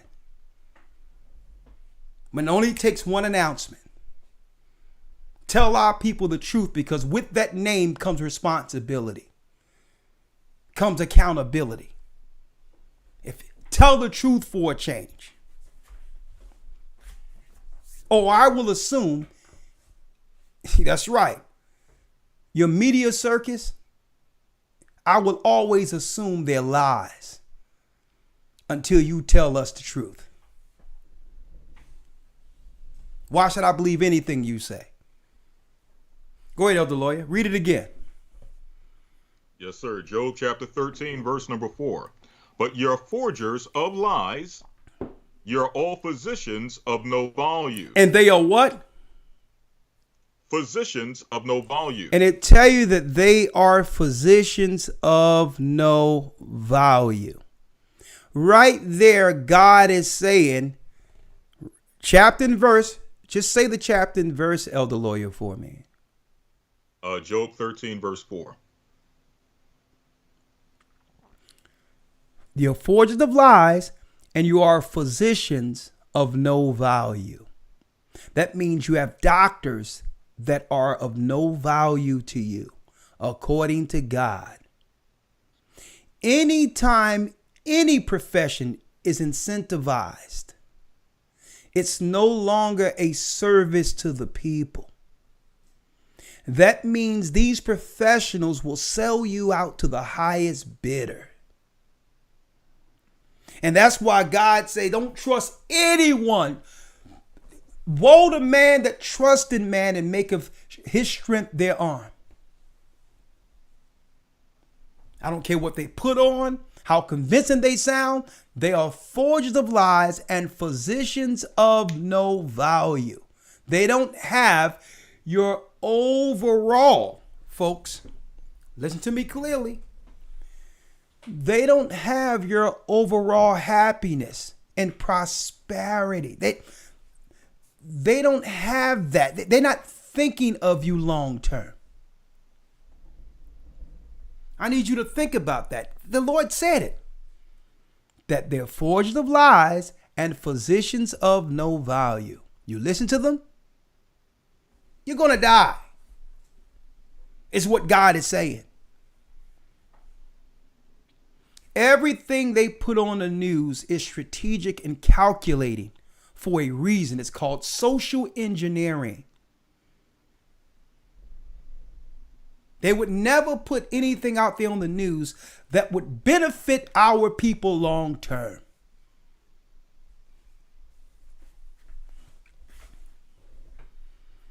What else you have, Elder Lawyer? We also have Habakkuk chapter 2, verse 12. Read it again. Read that. Yes, sir. Habakkuk chapter 2, verse number 12. Woe to him that buildeth a town with blood. Woe to him that buildeth a town with blood. Establisheth a city by iniquity. And establish a city by iniquity.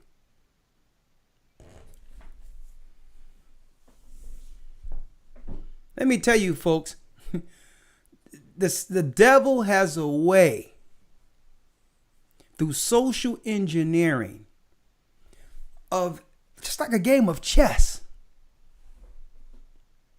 of calculating a whole social construct against the people where you have no idea who was the mind behind it.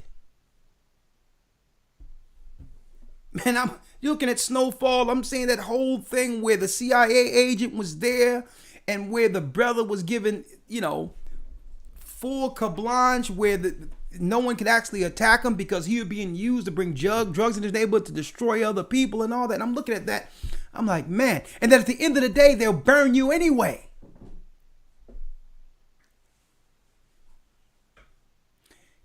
Using our people as assets.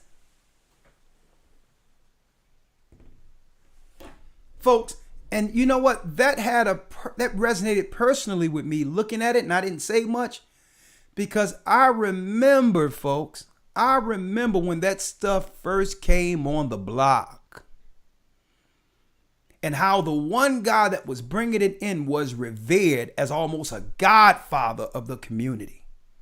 I remember it.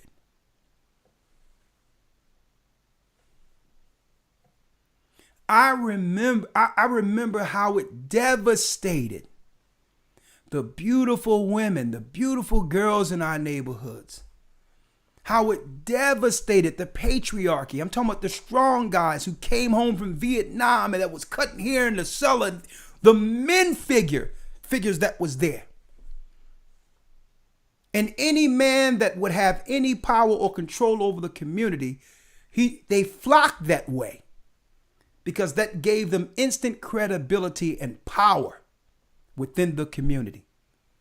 So altogether, the thinkers, those who can calculate, the patriarchy, the men, the strong men all flocked that way and became parts of gangs like Junior Black Mafia. And all together in one clean sweep, there was no strong leaders who can plan and protect our communities. I remember that. I remember the drug game coming on the scene and destroying the most strongest men you could ever think about. I'm talking about cats that can knock out cats with one punch. Was sitting there scratching, and you can play the xylophone on his ribs after 3 months on crack.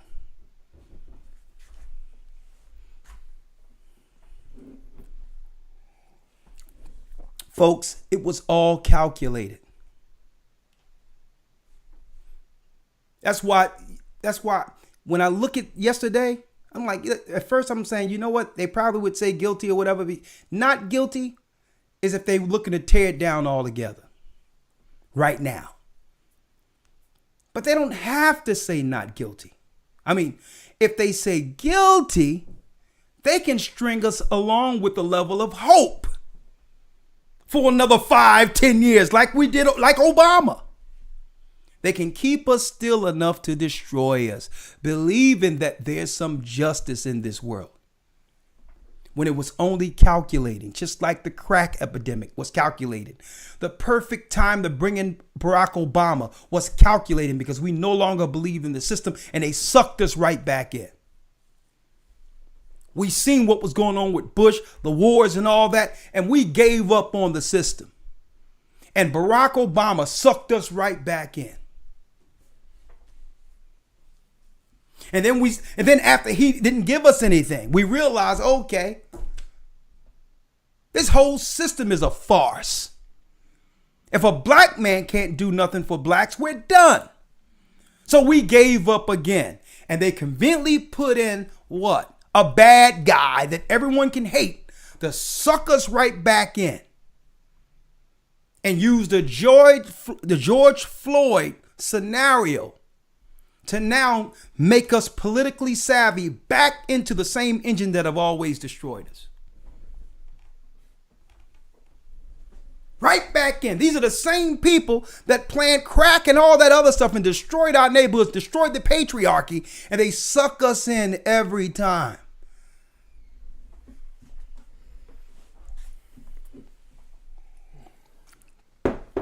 Read it again, Elder Lawyer. Yes, sir. Habakkuk chapter 2, verse number 12. Woe to him that buildeth a town with blood, and establisheth a city by iniquity. It says, woe to them that build a town with blood, and establish a city by iniquity. This is how all this stuff was established, folks. Let me tell you, folks, that verdict yesterday was to do what? Pacify us. To have us forget what the conversations were before the political distractions. Read on, Elder Lawyer. Verse number 13.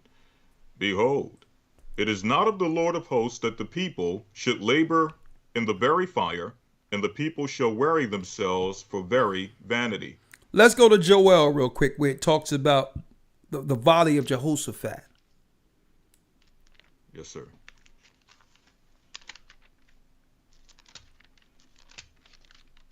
There is no truth in that land. Let's get that, Elder Lawyer. Yes, sir. In Hosea. We're in Hosea chapter 4, verse number 1. Thank you. Hosea 4:1. Read it. Hear the word of the Lord, ye children of Israel. Hear the word of the Lord, ye children of Israel. Read. For the Lord hath a controversy with the inhabitants of the land, because there is no truth, nor mercy, nor knowledge of God in the land. Read that again. See, God has a controversy with the inhabitants of this land. Because everything you do is with a political agenda. It's not about truth. It's a political agenda. You'll pacify a few Negroes with a verdict. See? You can trigger people immediately through what? A race component. And it's going to come a time, folks, where we have to grow beyond that and say, well, listen, I don't care about the police and the black man and all that stuff, because we're going to work ourselves together to a degree where we won't have to fear someone coming and doing anything to us. That's how justice is established. Not by you hoping someone doesn't do anything to you. See, it doesn't work that way. The Bible teaches us this, folks. It breaks it down. It's going to come a time where we're not triggered, but they can easily do what? They can always find a victim, because we are endless victims. Our society breeds victimhood. So anytime they need to find a convenient story to politicize, to divert us, they'll have it. There's black guys getting shot every day. There's cops spatting with people, black, white, and others every day. They just need to find a story to hitch their media wagon to distract us.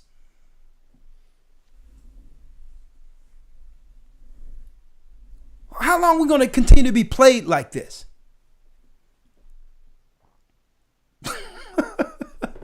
This story go away. They'll find a mother and be like, okay, hey, listen, you broke. I know you probably live in Section 8, don't got any money. We can attach you to this political wagon. We'll look at your bank account. She look at her bank account. She don't got an EBT card. She got $1 million sitting in the bank. If she's willing to now say her and her son get on TV and cry now before the people, you got $1 million. Guess what? You don't got to worry about living in the hood no more. Here's $1 billion house over here. It's the same thing over and over, folks. That's how they do it. They'll find a convenient story of victimhood, because you can't help but find victims amongst people who in the neighborhoods. There's always a story that can be politicized.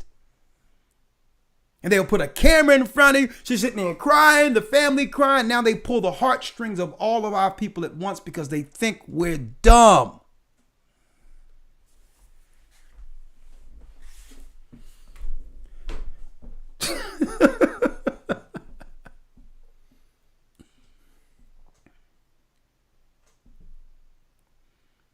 Read it again, Elder Lawyer.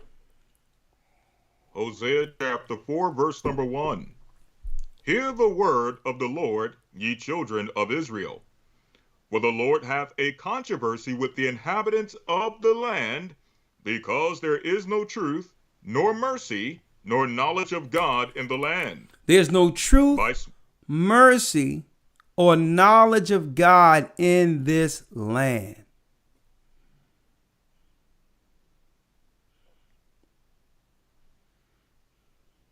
Okay, I would never agree with some injustice being done to any man, especially a black man.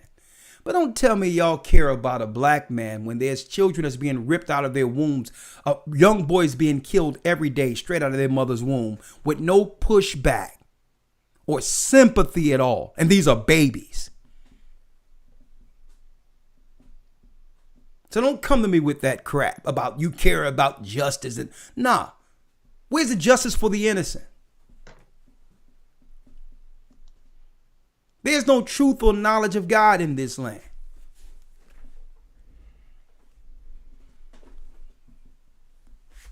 There's no truth. And that's why we've titled this, you got it, A World Built on Lies. Political stories to trigger and distract the children of God is what we're used to. It's time for us to get the conversation back on the Most High. his laws, statutes, and commandments, and getting on code with each other. I'm not, guess what? We're going to ignore these Asian black stories because these were made for television. There is no Asian black problem. Okay, there is no problem that they're not generating through the media. Okay, we're not, and don't take the bait. Do not take the bait. Right now, what's going on in the United States is a rise of Gog and Magog, which is the Asians. And they're doing this on purpose, folks. Why? In order for them to social engineer America into what? A communist slave country. They must now bring in the people who are used to it. Living under oppression is normal in China. So if they can downsize our population and bring more of them in, they can slowly bring this system into what it looks like in China, where the government rules over the people and the people have minimal rights against the power structure. That's what this is. That's what this is. And it's not like Chinese people are coming in here to do anything. They're already been socially engineered to accept the government power structure over a democracy. That's what they're used to. So it's nothing for them to walk around with the mask on like this, because years when we was walking around free and all this, when Michael Jackson was going over in China 15, 20 years ago, him and his children had on masks, and all of the Chinese people had on masks there. Because it was the campaign started there. And they was used to, I used to see Chinese people on planes and all that with masks on, because this is what they're used to already. So this is nothing new to them. This is not a compromise to Chinese people. They've been conditioned to deal with this 10, 15, 20 years ago. Y'all don't hear me what I'm talking about here. So this is social engineering, slowly bringing a people who are used to freedom into what? Into a quasi-slave posture. See, when the Chinese people come over here and the Asians come over here, it's nothing new, because they wear, I used to wonder why you used to wear masks everywhere. On TV, you see them. When I was on the planes traveling throughout the other countries, they would wear them because this is what their society have pushed on them for over 2 decades. So this is why you hear the rise of the Asian thing, and you'll see on the media, they're going to, you got to have now an Asian person. You're going to see Asian everywhere, because why? This is a social engineer change. To do what? To minimize the number of the regular minorities in the country, to replace them with what? Agreeable citizens who will agree with what? You got it. Minimal rights in a free country.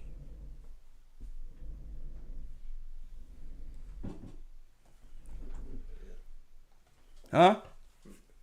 You said what's the distraction, right? Yeah. Guess what? What's up? Remember how we used to say, get out of Dimona? Yeah. There was an explosion there, in which they're now trying to investigate, trying to hint at maybe Iran was responsible, because they had said allegedly they were going to come after the reactor there. Look at this. Another story. Man, we got a lot. We got to keep this for the... See, I can't be bringing out some of the news on here. Yeah, I know, but I'm saying, the distraction. While we're talking about whether or not you should wear a mask, Israel awaits details for explosions near Dimona, Israel. Now, Dimona, Israel was the area where Ben Ami, remember that elder lawyer? Ben Ami, yes, and them had what you would call a little colony, almost a little area of black Hebrews who migrated back to Israel. Well, really, when you look at it, that was a convenient place for them to actually colonize under this black movement, while there was other things going on being built in that same area by the state of Israel. So no one could be alarmed with the other buildings that was happening there underground, because it was a black colony being used as decoy. But now they're claiming that an explosion happened in Israel near Dimona, and it's being blamed on Iran. See, this is real news. This is the stuff that we can actually talk about that they'll never tell you, because there's only one level of news being inundated through our airwaves all day, every day, 24 hours a day. And it's drugs, drugs, drugs, drugs. You want this? Ask your doctor. You want that? Ask your doctor. It's drugs, it's mass, it's the campaign, or it's guilty, non-guilty, when real prophecy is actually happening as we speak. Now, we told people years ago to get out of Dimona, Israel. The same way we're going to warn the people. And it's no coincidence that the people, like that girl from Jordan, she ain't a part of the Gathering Christ Church. She came from Ben Ami, living in Dimona, Israel. And she tried to latch on to us after they lost steam there. Trying to get people from our church to actually uphold a movement so that she can go someplace else and be sustained. I had to put that out there because people think because she say GOCC Jordan, she have something to do with me. We told you we have nothing to do with that. She's from Dimona, Israel, under Ben Ami. And when that thing went to nothing, we told people to stay away from down there. The same judgment that's coming over there will come to that area in Jordan. I just wanted to make it clear. They're saying they imply just for the. They are implying. Yeah. They're not saying it's Iran, but Israel Post, and I'm glad we keep our eyes on the news in Israel, because there's some other things I brought out concerning the Ethiopian immigrants that had to go into that land that I can't talk about here. So a lot of things going on in Israel right now, folks. And it's conveniently not being talked about in America media, in the United States media. But they are implying without actually making allegations that it could have been Iran with this explosion. Now that's to be continued in the academy. Elder Lawyer, one more verse, and then we're going to open up the line. Let's read, and I have to make an announcement. Go on. Yes, sir. You still want Hosea Joel 4? Joel. Joel. Okay. You're 3 and 1. Yes, sir. All right, going to the book of Joel. In fact, I'll pull it up here.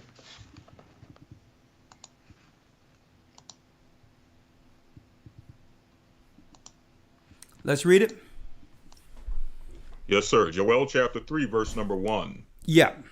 For behold, in those days and at that time, when I shall bring again the captivity of Judah and Jerusalem. That means the children of Israel will begin to wake up. Read.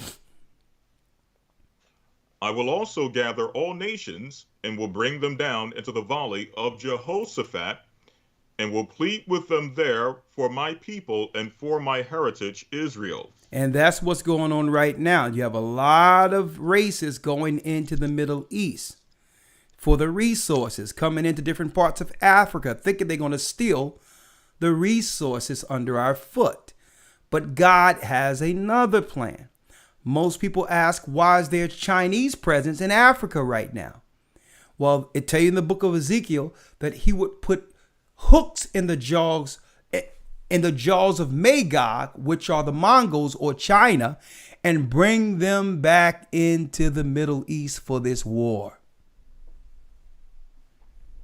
So you wonder why there's an uptick on what you would call PR space for Asians now? It's their time to be brought into the war. They've been playing under the radar too long. Magog in the Bible is China. Anybody tell you that Moab and Ammon is Chinese and Japanese, they just don't know. Moab and Ammon borders Israel. Those are Middle Eastern people. I've met Jordanians and I've met Palestinians. These are Moab and Ammon. Chinese people are Japheth people. So when it says, I shall put hooks in their jaws and bring them back, it's talking about, a public showing of China, who was playing under the radar the whole time. Okay. So now they're coming into the Valley of Jehoshaphat. Go on.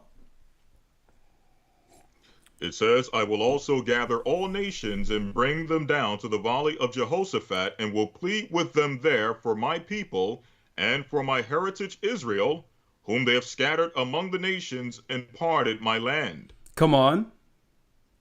Verse 3, and they have cast lots for my people and have given a boy for an harlot. And they have given a boy for an harlot. When you see a lot of these guys that are used through Hollywood, that are news anchors and are politicians, these are little boys that grew up under some very compromising circumstances to be utilized for what they're doing publicly as representatives for us. But we don't know these people, okay? They're not our representatives. They're not our leaders. These were kids, little boys that was actually, let me put it this way, groomed to do what they're doing. Giving a little boy for a harlot, moving little boys around and messing with little boys, grooming them in that mentality of victim to raise them as a Manchurian candidate and aim them as a political weapon against certain groups. This is what they do, folks. This is what they do. So the Most High said, these people, when they go get refugees and all that and come into other countries, war-torn countries, and take our people, they raise them and groom them. They sexually exploit all that. And God said there's a judgment for all of it. See, you can hide from us. You can use your media to spin what you're doing and try to have a feel-good story that comes with philanthropy. But our God is telling you exactly what they're really doing, folks. Come on. And they have cast lots for my people and have given a boy for an harlot and sold a girl for wine that they might drink. Human trafficking. See? They've always been human trafficking. Human trafficking never stopped. They do this. They get our little boys, little girls. They go into these villages. And hey, guess what? There was a convenient story out there a long time ago where I believe Oprah Winfrey had this school in South Africa where she was going to empower little girls. And then the story came out that there was some stuff going on that shouldn't have been going on. And the story just magically went away. There was all types of alleged allegations of what that school was really for. And I was wondering, hold up. There's a lot of black girls suffering right over here in America. Why do you have to go all the way to Africa to build a black school for girls? Well, that school isn't what you thought it was going to be. A lot of alleged activity that came with Epstein and all that was a part of allegedly out there. And God is calling it out. He says he's tired of our children becoming victims of these predators. Only for you to raise them and groom them, because first of all, they're being tortured mentally and otherwise, and they're fearful for their lives. And they grow in that fear. So whatever you put in front of them, teleprompters, they'll say and all that in fear of what's going to happen to them. Remembering their torturer and all that stuff.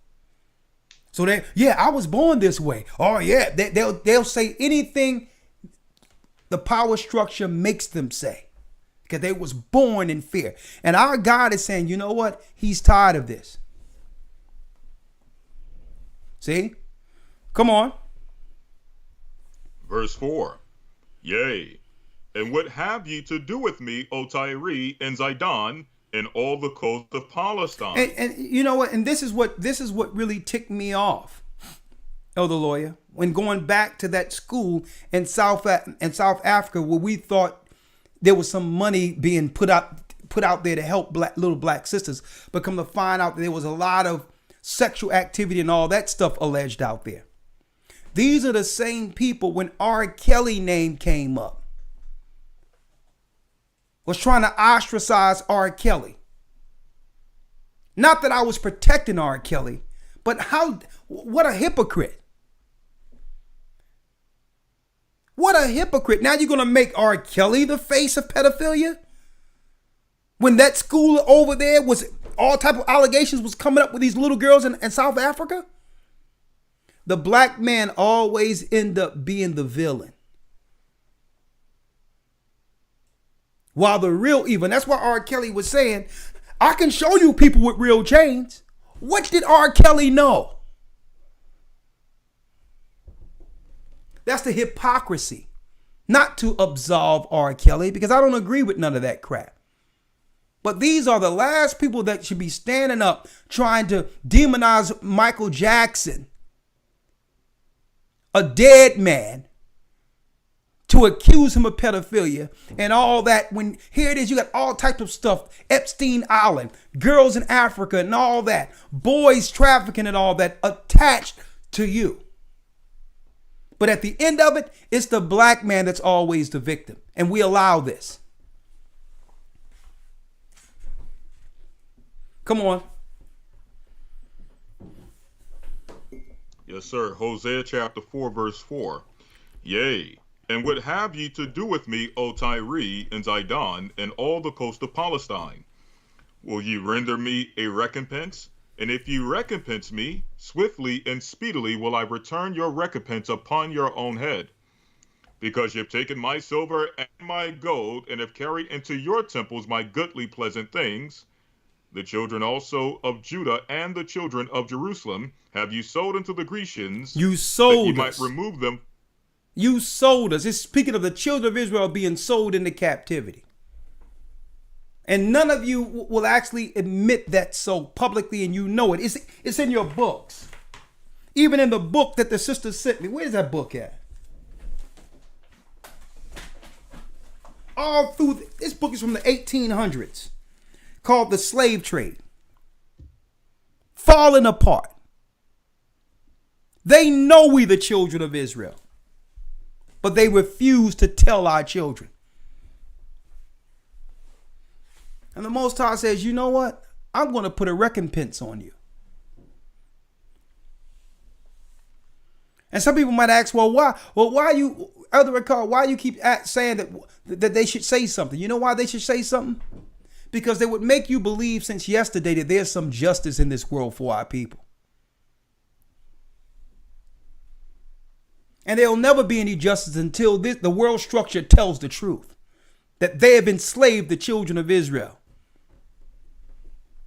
That God's chosen people are enslaved in America and around the world like we once were in Egypt. That we're not Hamites.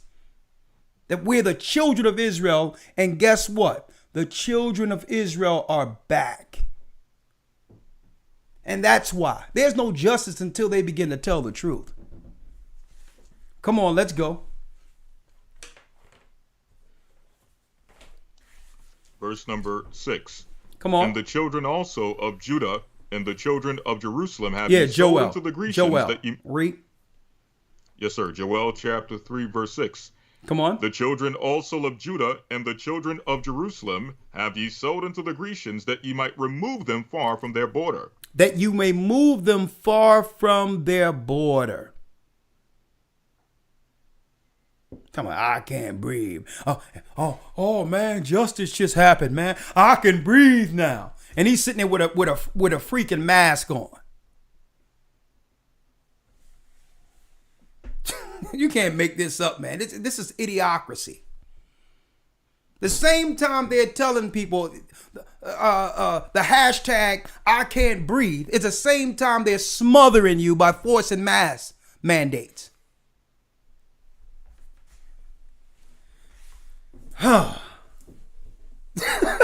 You can't make this stuff up.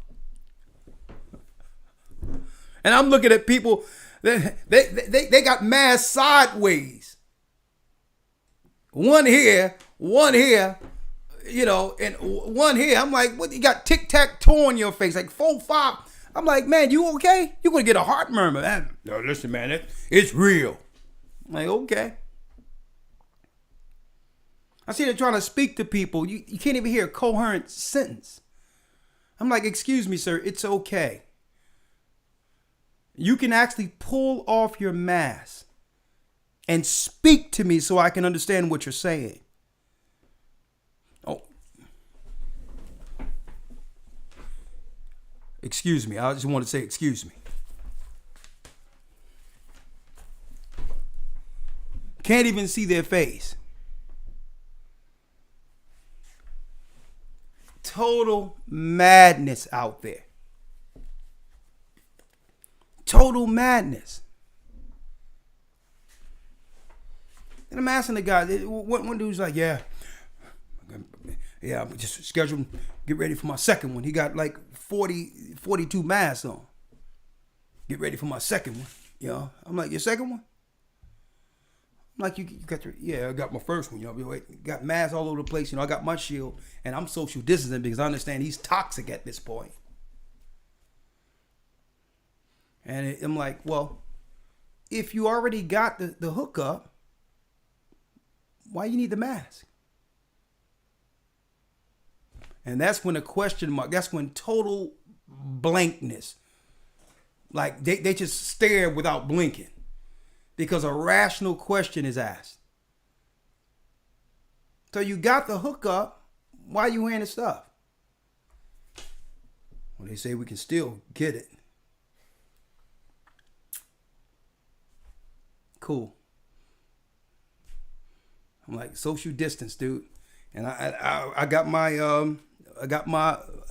plastic hookup on, breathing fine. So it doesn't have to make sense, folks. But go ahead, Elder Lawyer. It doesn't have to make sense. I'm gonna let y'all figure it out. Go ahead. Yes, sir. Joel 3, verse 7. Behold, I will raise them out of the place whither you have sold them, and will return your recompense upon your own head. And I will sell your daughters or your sons and your daughters into the hand of the children of Judah, and they shall sell them to the Sabeans, to a people far off, for the Lord have spoken it. Now listen, let me tell you this. I feel people have the right to wear whatever they want. That's what freedom is. So I don't begrudge someone wearing. You can wear 64 masks. Hey, wear 666 masks if you want. That's your deal. I don't begrudge that. It's called freedom. But someone please tell me when this will begin to make any sense. Any of it. Any of it. That's why I'm glad we have the word of God. I'm glad I stand on faith. Because if you're fearful and confused to what time we're living in prophetically, you'll go for anything without any rational reason to do so. I'm glad my foundation is Christ. Because Christ don't change like the weather. He don't give you one narrative today and another tomorrow. God doesn't do that. He wouldn't do that. He wouldn't put confusion on his people. So You can follow the devil, and I'll trust in the Lord. I'll trust in the higher. Now, let's go now, Elder Lawyer. I'm going to call you right back and bring you right on. And I have a few people waiting on, and I'll bring you right on with the call, okay? With the blog talk, with the call. All right? Yes, sir. Bless you. Yes, sir. 1 second. Shalom. Shalom. It's time to open up the calls. Was justice served yesterday, or was it a convenient cover-up? What is it? This thing is built on lies, isn't it? All right. Let's see. Maybe they're telling the truth. Maybe everything is fine and obviously, okay. And obviously, justice was served. Hold on here. Who knows? What is your take? 1 second. Welcome to Blog Talk Radio.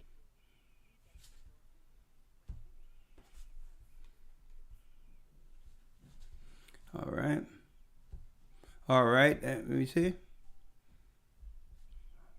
All right, here.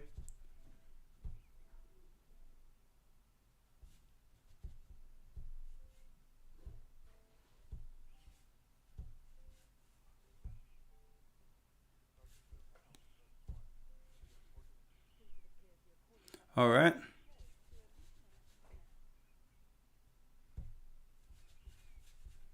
Your show will go live in 5 seconds. 4, 3, 2, 1. Okay. All right. Blog Talk, we're live. 515-605-9327 is the number. To call. Before you make sure if you have a question, comment, or statement that you hit the 1 button. That lets us know you're in queue and you have something to say, okay? So if you're in queue and trying to say something, have a statement, comment, question, hit the 1. Now, before I do that, let me make an announcement. We are in only the second week of the Hebrew and Bible Academy. Why am I telling you this? Enrollments are open. I know some of you are thinking that because you missed the first week and couldn't get in because of the enrollment deadline, that you have to wait another 3 months. No, you don't. We made it convenient where if you enroll, you will receive the 1 week missed.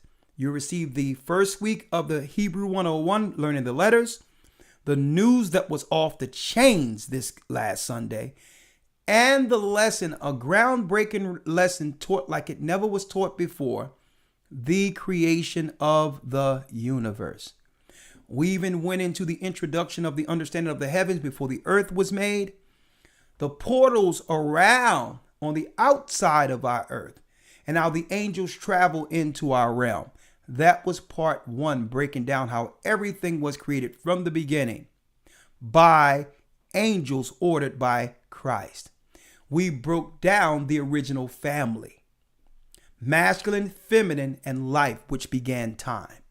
We prove beyond any shadow of a doubt that the Holy Spirit is a feminine aspect, a feminine and not a masculine like they're teaching under the world trinity of the Roman Empire.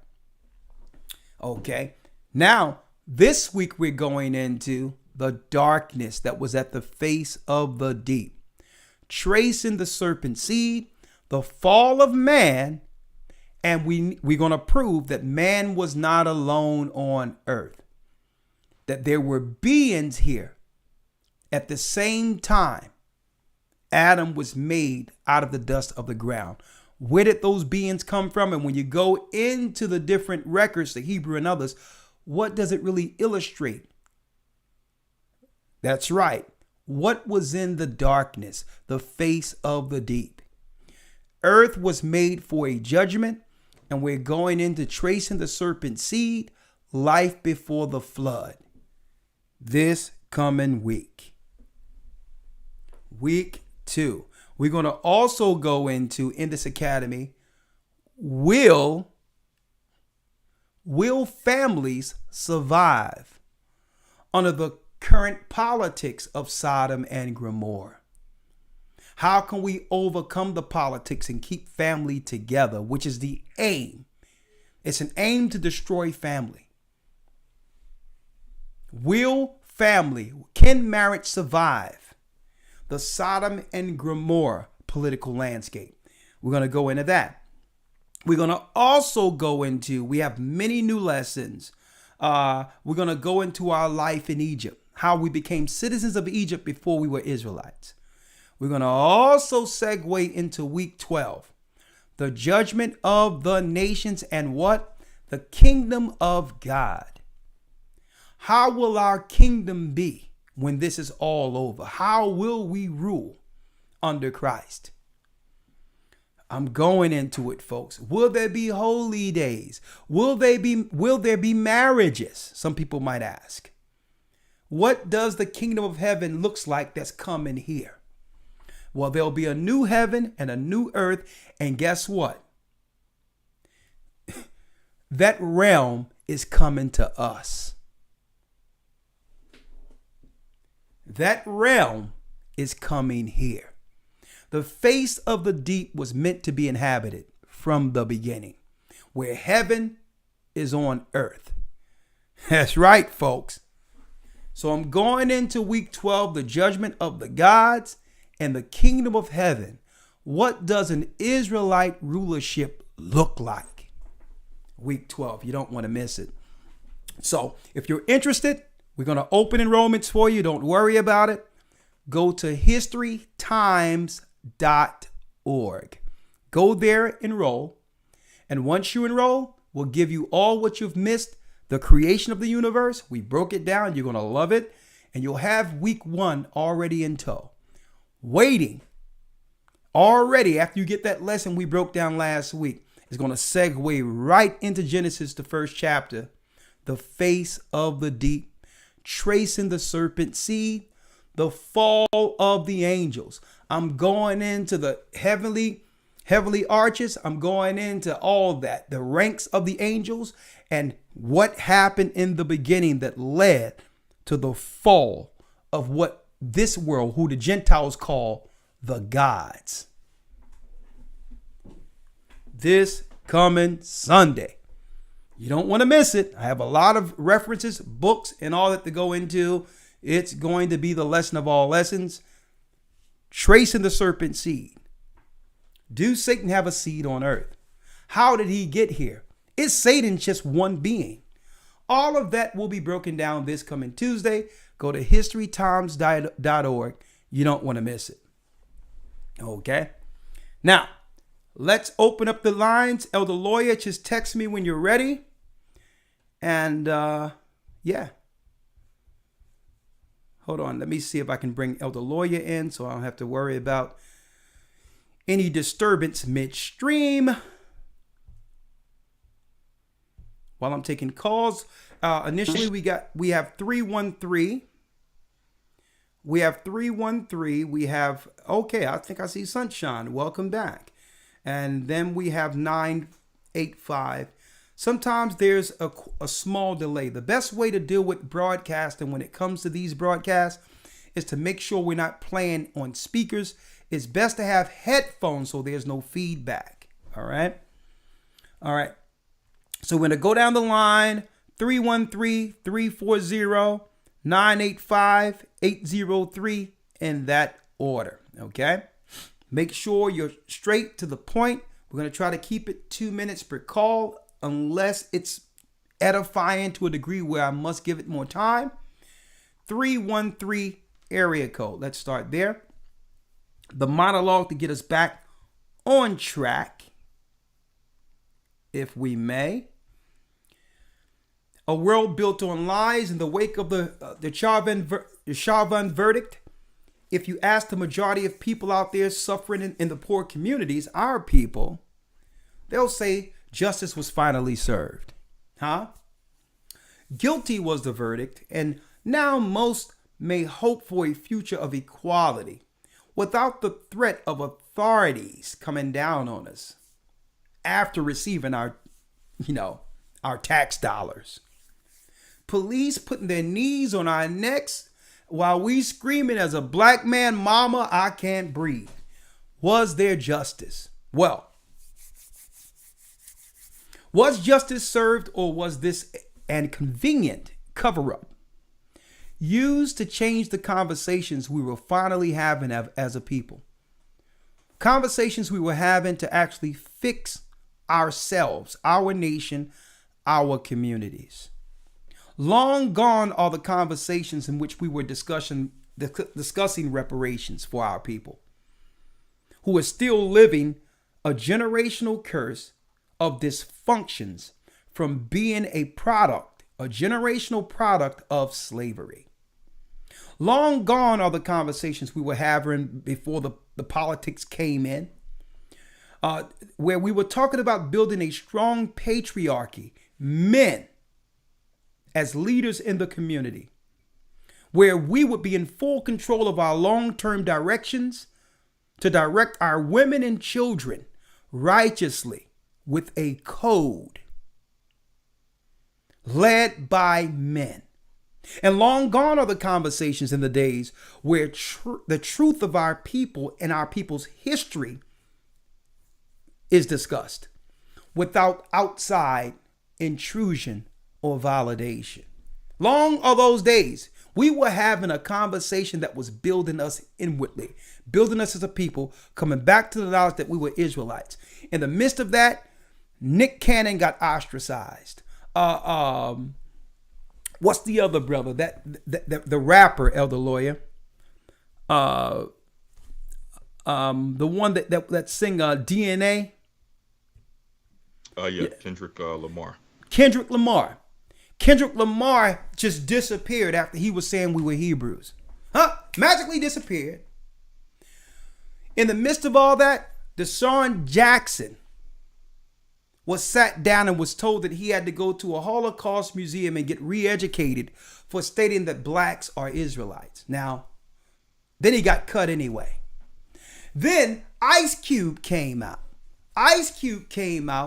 Had pictures and all that showing black men, working as slaves, black men and women, on the hieroglyphs of Egypt, saying that, hey, these Israelites look quite interesting. And he was ostracized. So there was a conversation going on before George Floyd, and what a convenient distraction, right? Because everyone was talking about it.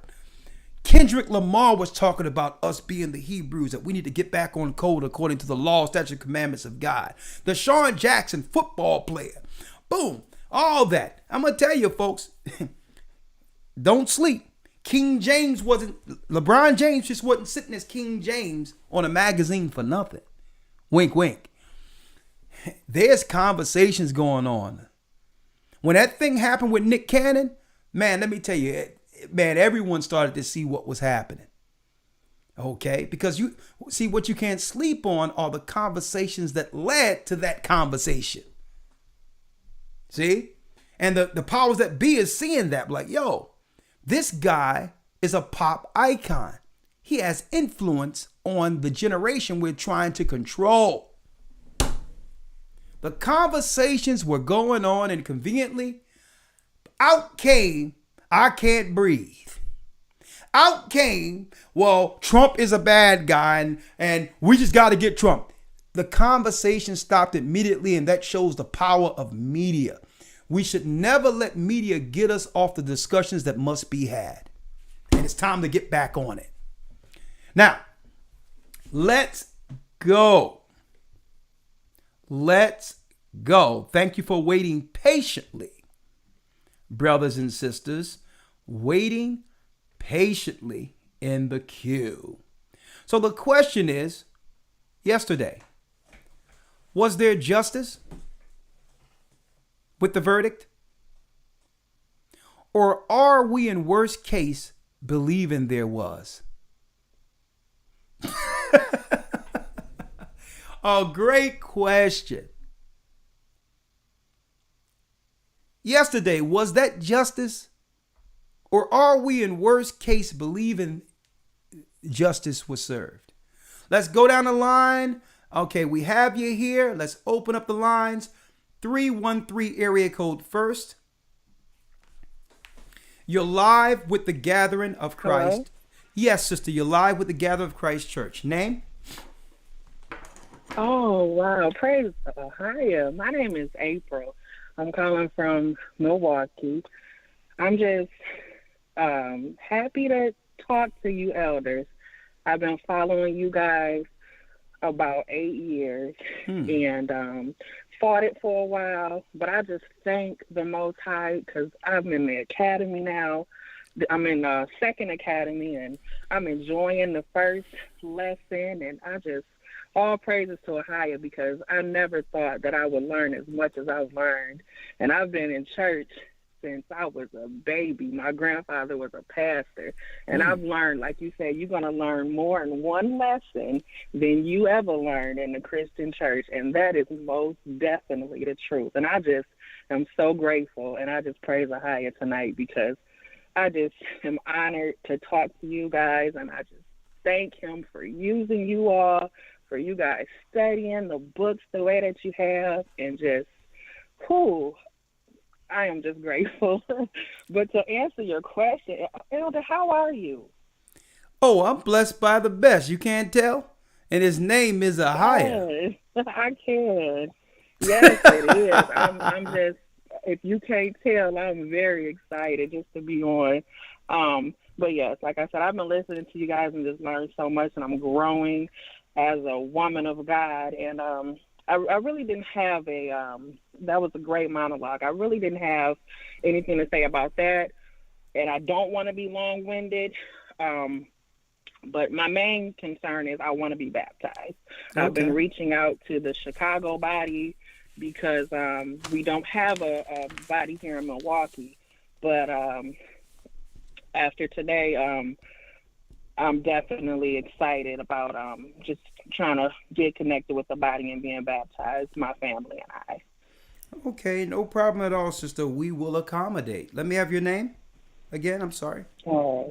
April. April, just like the month. Okay, April, baptism. Yes. Hey, sister. I'm going to give you a little insight to what to expect this coming Sunday. Okay.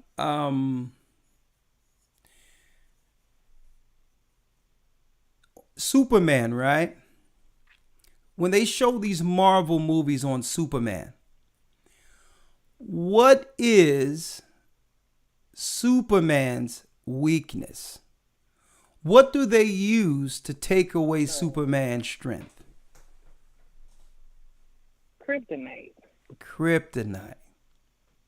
What is the origin of kryptonite? What aren't they telling us about kryptonite?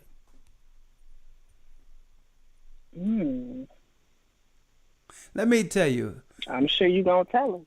Let me tell you, the devil. Let me tell you, them guys behind Hollywood have always known.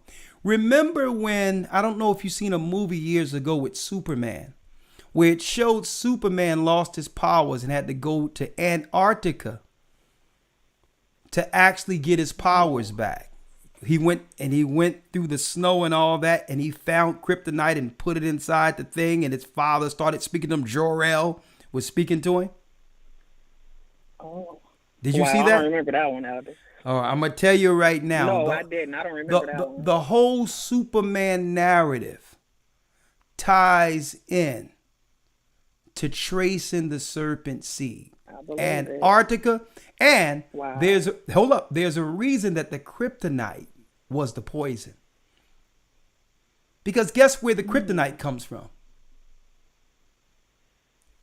I'm going to hit you with something and I'm going to prove it. This Tower of Babel? Hold up. I'm gonna prove to you out of the Bible this coming Sunday in the academy. Oh, I can't wait. That the kryptonite comes from the throne of God. Ooh, that's good. Right? So I'm excited. I can't wait. When it talks about what the throne of God is and the different stones and all that's there, the destroyer of Satan is that particular, what they call kryptonite. And it's them knowing or fearing the throne of God coming here. This coming Sunday, sis, we're going to prove it out of the Bible why Superman, and then Superman is really the devil, why he fears kryptonite. It's the throne of God. I'm going to prove it this coming Sunday. Hold tight. Woo! Oh, it's going to be smoking. All right. Anyway, 340 area code. Shalom. Hello. Hey, Shalom. sunshine, Hi, sunshine. Elder. Hi. How you doing? Hi, Elder. Shalom. Hi. You're live. Hi, how are you? Oh, shalom. Oh, elders. This topic, it's so true. I was thinking the exact same thing about this Chauvin verdict. It seems to be a convenient distraction, just as distracting as the Floyd incident was to our people, like you said. The incident itself was not the issue, but it's how the media spun things hot or spun things cold, and we, at the drop of a hat, like bark like trained cattle the way they see us and want us to be as mindless slaves. And even though black kings are every day, like you said, killed without even a whisper, unless like those who are in charge tell us to cry about it, the same way like Elder Iraq was saying that the Obama whole thing, this was like a big emotional distraction in the middle of a changing tide with Obama, where our people were finally settling on a place where they didn't trust the system and had non-investment in this captivity, is the same exact way that the Chauvin verdict for the poor people is a very heavy distraction during the changing tide towards seeing what things are for what they truly are. And in the middle of various medical procedures and mountain debt tolls from the medical procedures that may be underreported for those who go out and choose that encourage elective medicine, the understanding that we as a people have been fooled for years and over and over on end from who we are and what our purpose is according to the Most High. It's and it hasn't been shown in the modern Christian pagan temples. We now get a so-called verdict for the people that gives a false sense of hope and calm before the storms. For the things that are happening are only the beginning of sorrows, but there's more to come, like Christ says, and the end is not yet. And this false calm and the false hope is like false peace and safety that we know is destruction. It also translates into false doctrines and replacement theology against what the Most High says is right and what's wrong, and the traditions of men to do as thou wilt, even as, in this come as you are pagan church. It's like utter disrespect for the laws of our God, our creator of heaven and earth. And it's like a melding of everything into one filthy soup that's neither hot or cold, but all aims to engender strife and proclaim this new world thought that as long as we're like placating or using kid gloves or media like correctness, political correctness, regardless of the gravity of the sin of the minority groups, the evils that they're doing, if it's willful or lascivious or if it's abomination or changing of kind or destruction, it's, against our communities, our poor communities, then it's all fair game and allowed. All of it is from the gender bending to the pharmaceutical, cattle drive into the medical complex and, like you said, the horse and pony show to lessen our morality and encourage the sacrifice of our communities, and especially like the Malachian child sacrifice. It's just like an unceasing attack against our people. But in this time, we understood that it's a very wicked time, like Christ said, and we know that the rumors of wars will come, be it from the fiery darts or from the biological warfare, such as the etching or pricking of the skin, like you talked about, and their hope that the poor will fall. Oh, Elder, okay.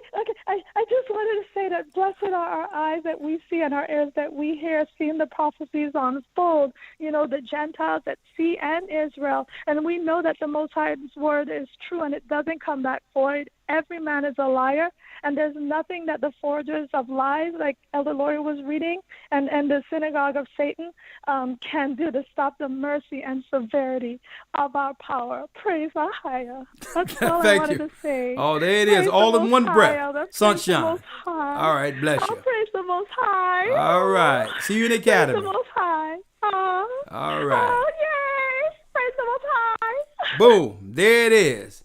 Happy. 985 area code, and there goes Sunshine. All right, 985. Shalom. Shalom. Shalom. You're live with the Gathering of Christ Church. Name and location? My name is Leonard from Louisiana. I want to say all praise to the Most High for the elders that's teaching. Y'all making Jeremiah 31 verse 3 possible for everybody. And I really appreciate it for my family and my parents, you know what I'm saying. But I just want to be a drop in shallow waters about this issue that pretty much the way Cain and Abel was, you know, when Cain slew Abel, he basically, his blood cried out from the ground. And not only his blood cried out from the ground, but he cried for justice beneath the throne of Ahijah. So how much does that say about all the people that have been murdered throughout time? So that we go through these things and we have to basically look at those situations because they're still crying out from the grave. But yet still, the people we see on TV is basically crying for justice. They got justice. But the people that's still dead, they didn't get their justice. That's true. But I just want to say, you know, all praise to the Most High for your elder. You know, y'all open up a lot of doors for a lot of people. Well, praise the Most High. All praises be to him, right? Let me ask you this, brother. Where you are, what was the overwhelming response with the verdict yesterday? People happy? How are you feeling? Well, the area I'm in, it's been like a back and forth thing between races, because between blacks and whites, before this the verdict came about, they were trying to say that basically it wasn't his fault. So now you got people going back and forth saying, yeah, it's his fault, and one saying, no, it's not his fault. So, I mean, it's basically just another day from the area I'm in. Yeah, but usually... It's like nothing really... Usually any opinion from these particular narratives when it comes to these stories, either side is usually galvanized by the media circuit to keep the people divided. But what I wanted to ask you, you know, you have the right say this and then the left will say that, and then people will just start picking up these conversations as if these are just organic opinions, when really it's a divisive tool to keep the people from actually coming together and talking about what's really wrong. All right. But let me ask you this. Even I'm talking about after the verdict. After the verdict, what did you witness amongst our people? Was there a little extra pep in their step? What was happening there? It's like it never happened. Because you know what's deep? Like nothing ever happened. Because this is what I noticed. They'll take you on this rush where it seems like it's the bane of all existence. It's enough clickbait or television bait to have everyone before the screen to figure out what's going on. It's like capturing souls for a moment. And then once it's over and you're brought back down, everything just goes back to normal. Like what actually was achieved. Exactly. None of us have time to actually reflect and look back and say, well, hold up. What did the media achieve? What did the power structure accomplish through this? And see, this is that's why I don't get caught up into these little media stories. Because like I said, I can vividly remember, brother, what the conversations were online before this George Floyd story conveniently fell on the media's lap. So the only thing I can conclude is that all of this, be it true or not, is a distraction from the conversations we need to have concerning what's really going on right now. What's really going on? Because in the midst of all that, the commercials that came on, it was all about this campaign. I mean, I even seen they got a Saturday Night Live flick on. That's one of the most racist skits I've seen in the history of Saturday Night Live. It's blacks. Why aren't they taking Satan the serum? And they had a Saturday night skit with all black people making us look like fools, giving explanation on why we don't want to take what they're peddling. Right? So what I'm saying is, even in the midst of all of this, it was a way in which they can get eyeballs on one specific thing to drive their agendas against us. And I wonder why so many people can't see it. All right, I'm gonna place you on a hold. Nice call, brother. All right, hold tight, and I'm gonna get to the next call. 330 area code. You're live. 330 area code. You're live. Shalom, elders. How are you? I'm blessed by the best, and his name is Ahia. Your name and location. This is Sister Ziacloth from the Cleveland Body, and I've been with y'all for 4.5 years now. Bless you, sister. I just wanted to say that I thought that justice was only served for like a political motivation, because the people that have been campaigning for this since George Zimmerman was acquitted, they were like, Black Lives Matter, return to the motherland. That was all I was hearing, especially over this past year since George Floyd's death. And like being in this walk and coming out as a college student has shown me like everyone around me has been campaigning for this. And to me, it's like they're giving out ice cream cones with a pat on the head and being sent on their way after they get what they want. They've got this small victory, but then people are already being shot to death after this trial has been over. So like the ice cream cone is going to get eaten. I know it sounds kind of weird, but the ice cream cone is going to get eaten, and they're going to come back looking for more. So what do you think?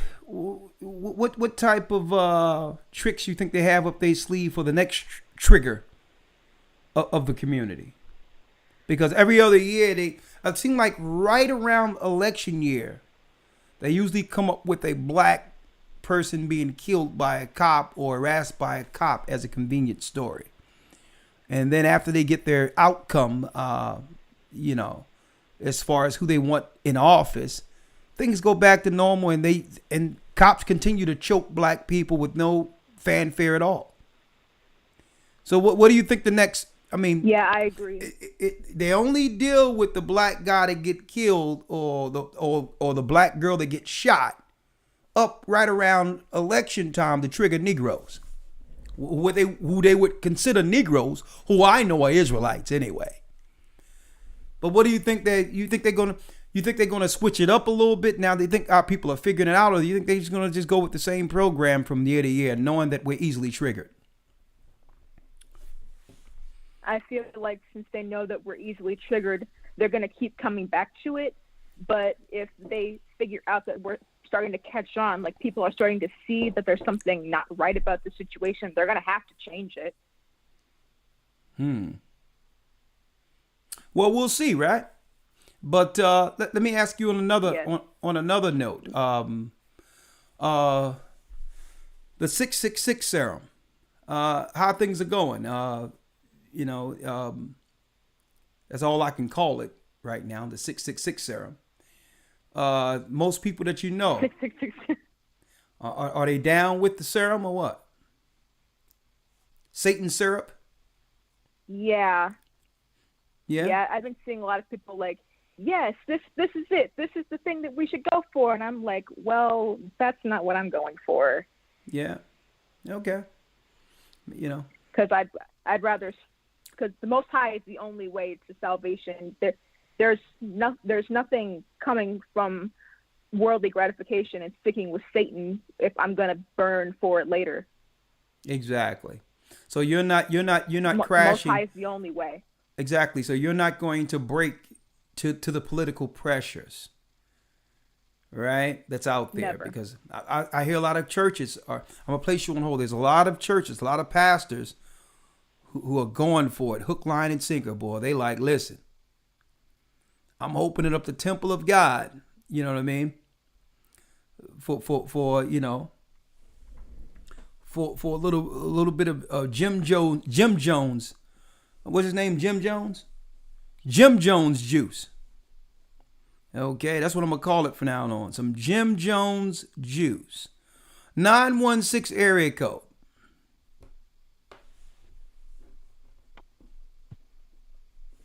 Shalom. Can you guys hear me? Shalom, how are you? Your name and location. Hi, I can't believe I got in. Yes, my name is Sierra May, and I'm from Sacramento, California. Yes. How are you guys doing? We love you guys. Me and my husband love you guys. We watch your shows all the time. Thank you. We sit back and watch. But I wanted to say thank you guys so much. You, the lawyer, you guys are amazing. Well, me and my husband, you guys should have saw us because we're in that academy now. Okay. I mean, I was running around like a kid. The academy, I just couldn't wait to get in. So we absolutely love week 1. I cannot wait for week 2. Oh, thank you. So, hey, sister, we bringing it. This Sunday, Tracing the Serpent Seed, boy. I'm going to tell you, man. I'm going to tell you right now. Matter of fact, you're going to find out, right, that... Uh-huh. Matter of fact, go ahead, say what you have to say, because I'm giving out too much stuff. I'll talk about it Sunday. Go on. we're gonna be. But I wanted to say, as far as this whole thing, like I didn't even watch the I didn't watch it. I seen it on my YouTube. Yeah. So I'm just like, man, here they go again. I've been saying it for years. 2015 is when I started seeing a pattern of it. It was the Trayvon Martin. It was the Sandra Bland. It was back to back. And I'm just like, wait a minute.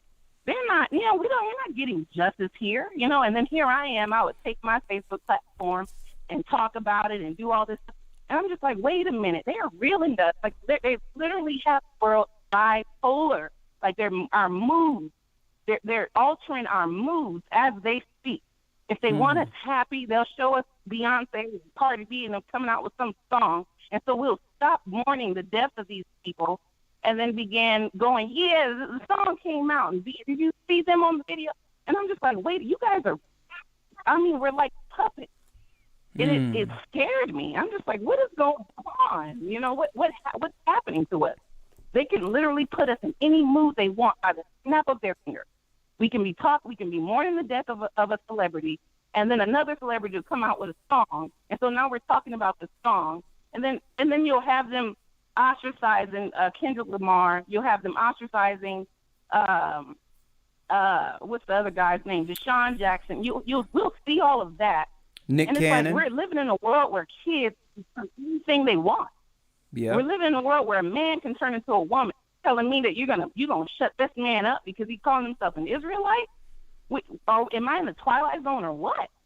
And so I'm just like, man, but you guys are doing an awesome job. We love you guys. Me and my husband sit at home. We be like, when Elder Lawyer hit us with that, huh? he hit the drum. He just, he hit us with it. So I mean, you guys are doing an amazing job. The change that has gone on in my home. From my husband and I smoking weed, all of it. We don't do any of it anymore. All thanks to the Most High. All thanks to Ahia. You guys have done an amazing job, and we do not plan on going anywhere. We're going to be going to the Antioch location as well. That's the closest location to us out here in Sacramento. So Praise I the can't Most wait. High. We're ready to get baptized. That water. So I just wanted to say that with you guys. I didn't believe it from the jump. It is deception, like you guys said. I mean, that's what I fear. It's all deception. It's all to get us back comfortable and doing back what we were doing. And I would see that in the past. We'll go right back to the twerking. We'll go right back to posting pictures of us smoking weed, posting pictures of us throwing money in. And it's just like, man, like what's wrong with us, man? I'm so happy for you guys. You guys are that piece. You guys bring that information that we need. You guys bring that common sense to the table. And where I thought I was the only one in 2015 in it, yeah, you guys let me know that you're not on that. So I thank you guys. All praise to you. You guys have a wonderful day. Well, thank you, sister, and thank you for your testimony. And we'll see you this Sunday in Tracing the Serpent Seed. Sister, I'm gonna tell you, the greatest trick Satan ever played on mankind was making people believe he didn't exist. And there's a lot of ideologies. There's a lot of ideologies out there that would make you believe that Satan doesn't exist. Like, there's people who teach that heaven and hell is just a condition on earth. That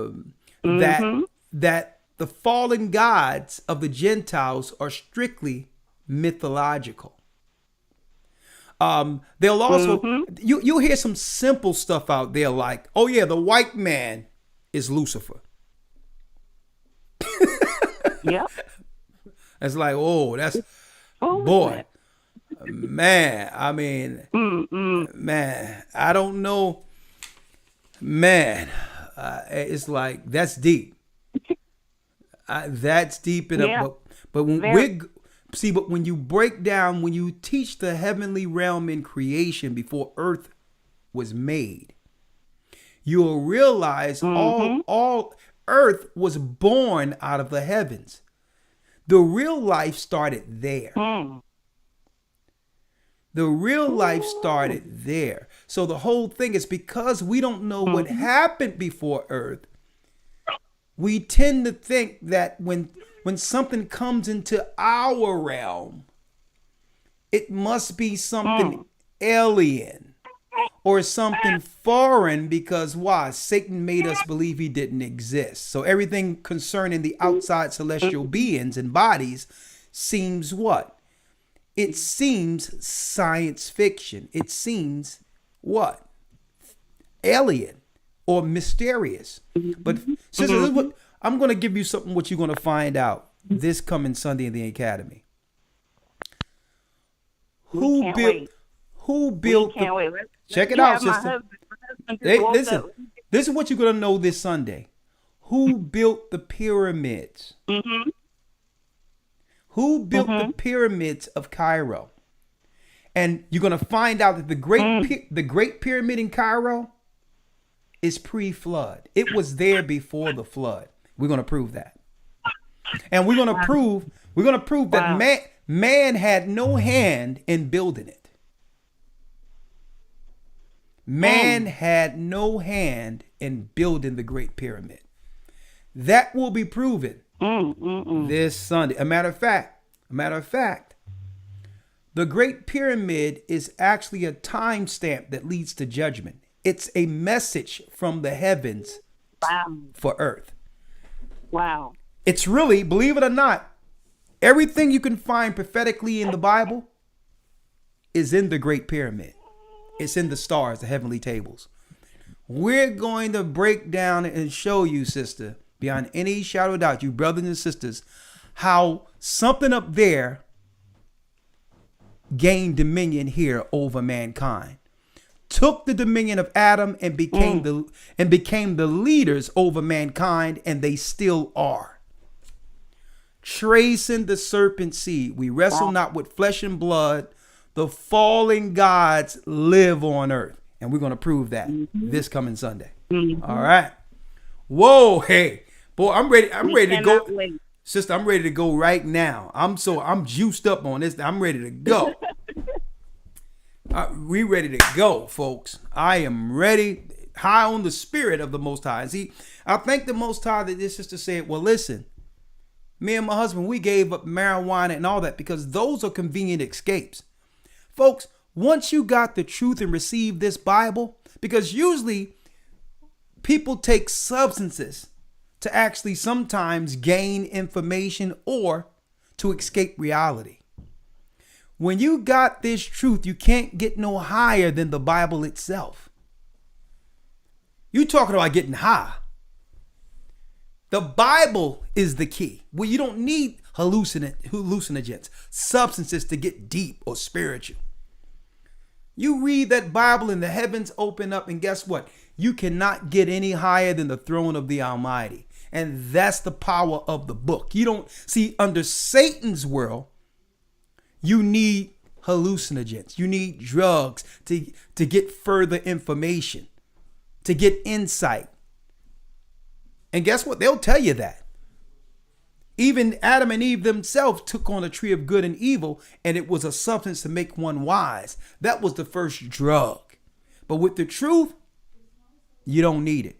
You can put down your drugs, and you cannot get any higher than understanding that Bible. All right, let's go down the line here. Let's see a few. Okay, I'm gonna take a few more down the line. And I get excited because don't forget, folks, hey, doesn't matter how much you learn, the more you study, you stay a student. People ask me why I'm so excited when I go into these lessons. I'm learning too, folks. Every time we go into these lessons, the Most High shows something else. I'm like, whoa, man, I didn't see it that angle. The Spirit of the Most High is manifold. He's always impressive. It's like, yo, hey, son, you think you like that? Check out this angle, son. Let me tell you, our Father is, man, listen, he's the one. There's no God like the God of Israel. And as soon as we could begin to connect with him, he's like, oh, my son is trying to connect with me. Hey, check this out. I want you to see that. Look how I did that, my son. Let's go. All right, 443 area code. Hello, Shalom. Shalom, you're live with the Gathering of Christ Church. Your name and location? Hello, Elder. My name is Jordan. I'm with the DMV body. Such a pleasure to be on with you all tonight. I just want to say Shalom and blessings to you, elders, and everybody listening, all the body of Christ. Well, the blessed brother. I wanted to make a comment. Okay, go on. Oh, excuse me, Elder. But yeah, I wanted to make a comment, I guess, about everything that's happening and everything that I'm seeing surrounding this trial. You know, it's baffling to me and almost incredible that people put their trust in their captors. I mean, people that do them wrong and dirty every day, just about. You know, our ancestors have suffered, and you said it best multiple times. A lot of people are simple as the day's old. Excuse me, I'm a little nervous. Yeah. My brother, first time being on here. I followed you for many years. Brother, relax and just let it out. We family. Let's just talk. Come on. Right. Yes, sir.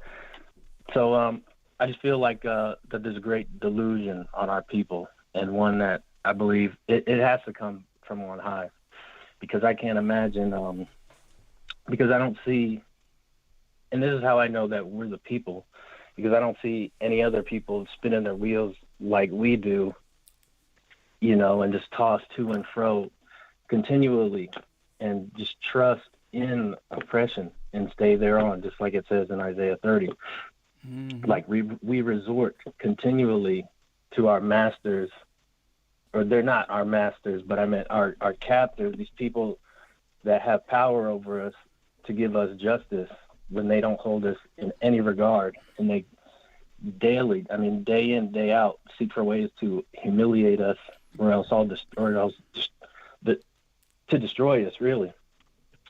And I think what our people are missing is Christ and this gospel and the truth.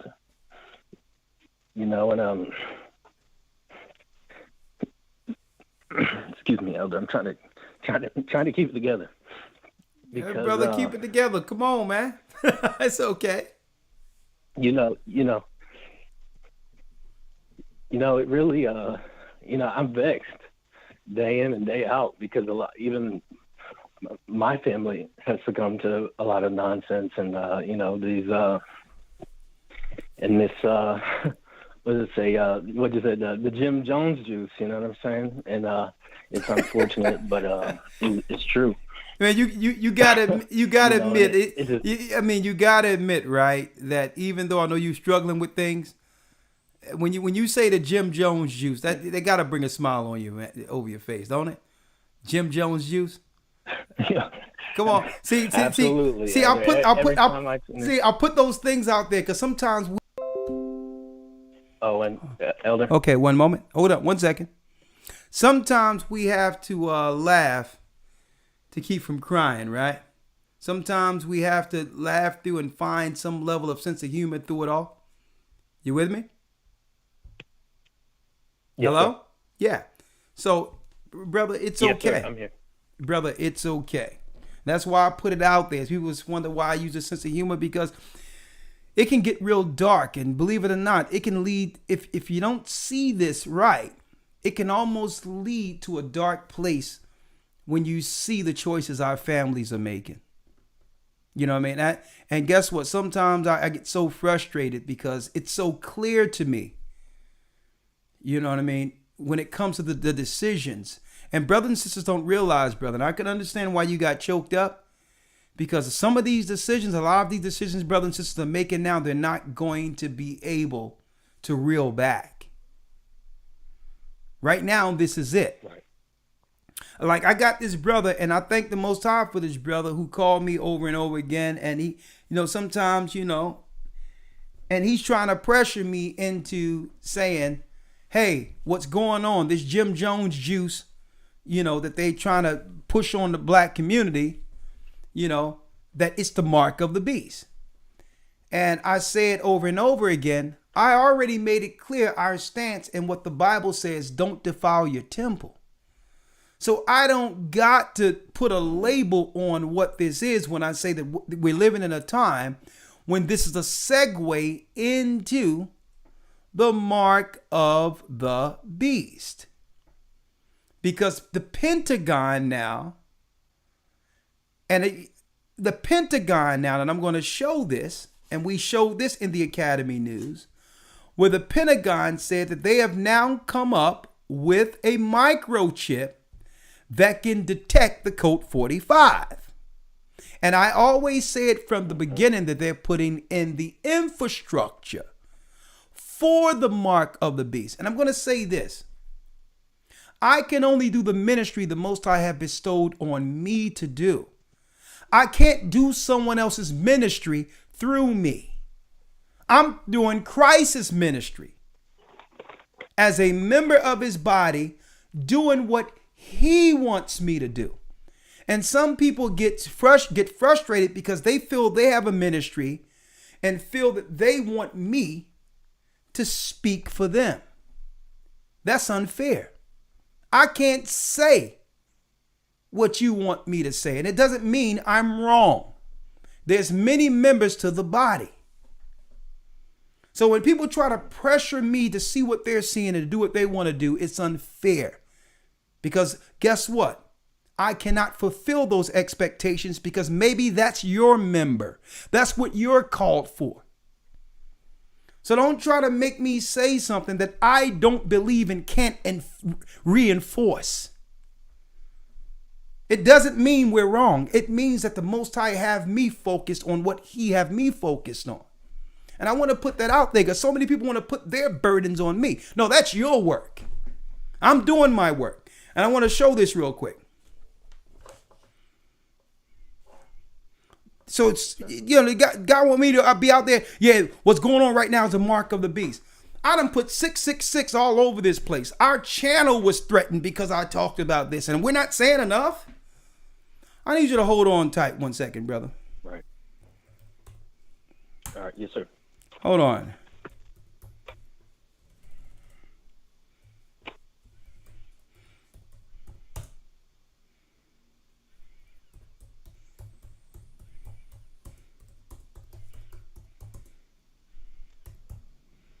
Let me show this real quick.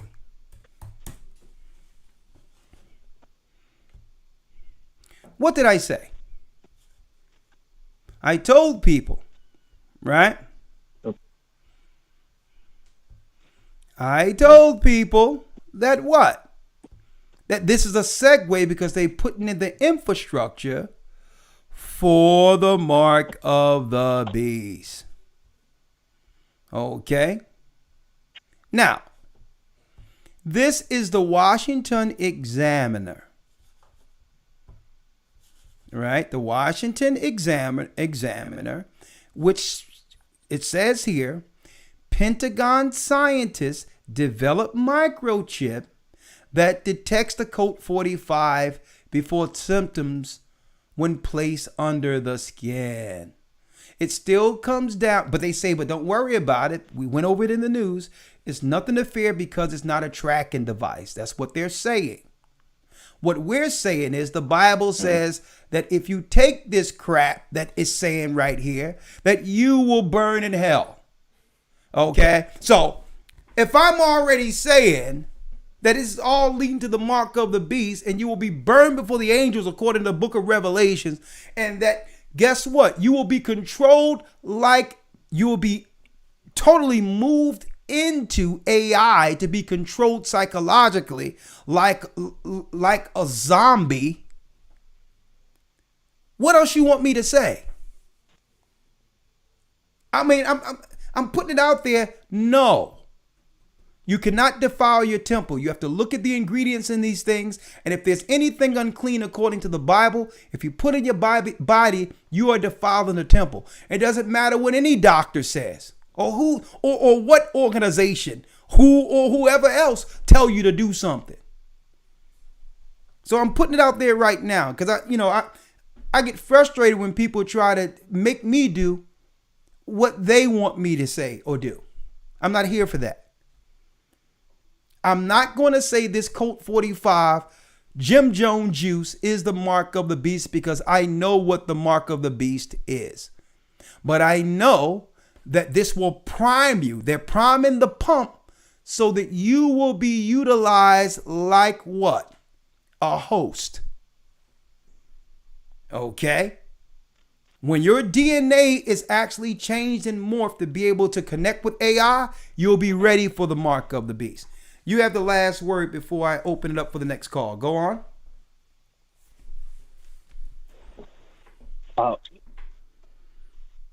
I just want to thank you again, elders. It's a pleasure and honor to speak with you all.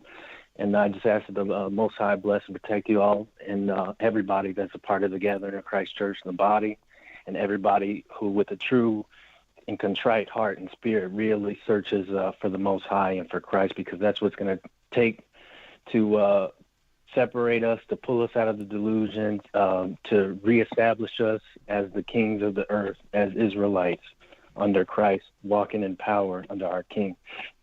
So I thank you and praise the Most High every day for this truth that he's sharing with the world through you all.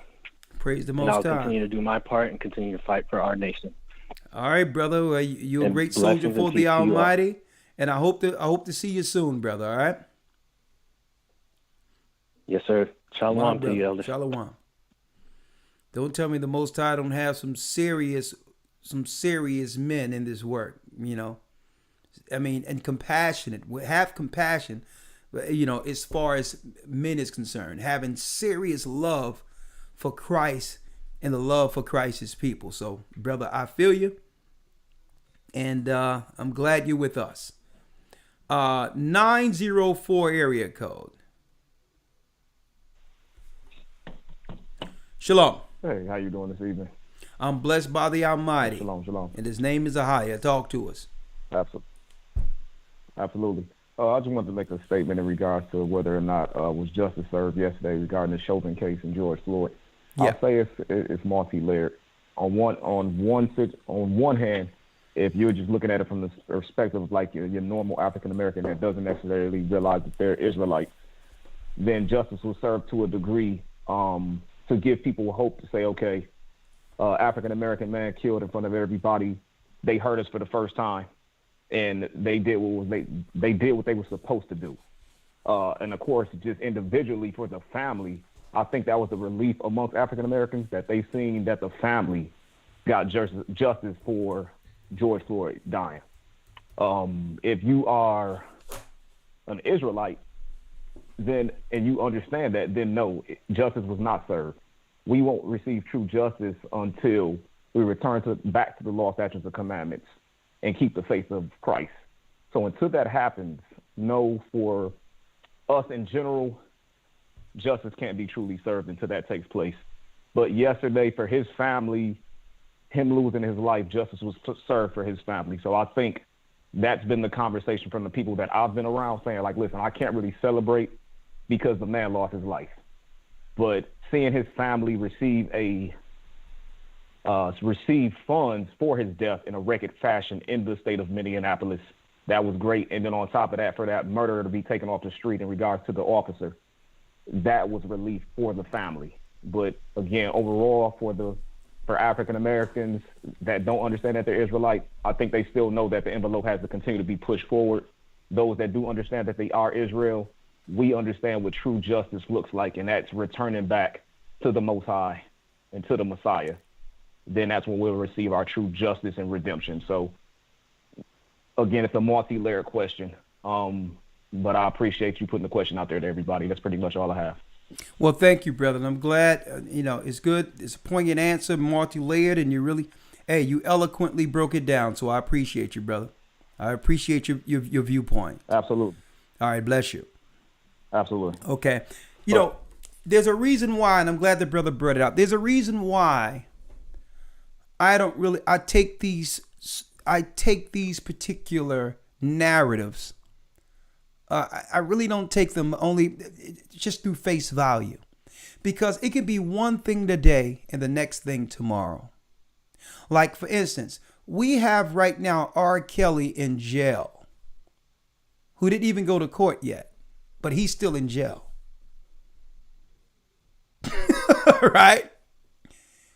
Regardless, just say if he did everything they saying he's doing it, surviving R. Kelly. What happened to your speedy court hearing? Right? So this is why I take this stuff from face value, because the justice system does what it wants to do. And the example I can give you, who knows how they're going to handle this guy?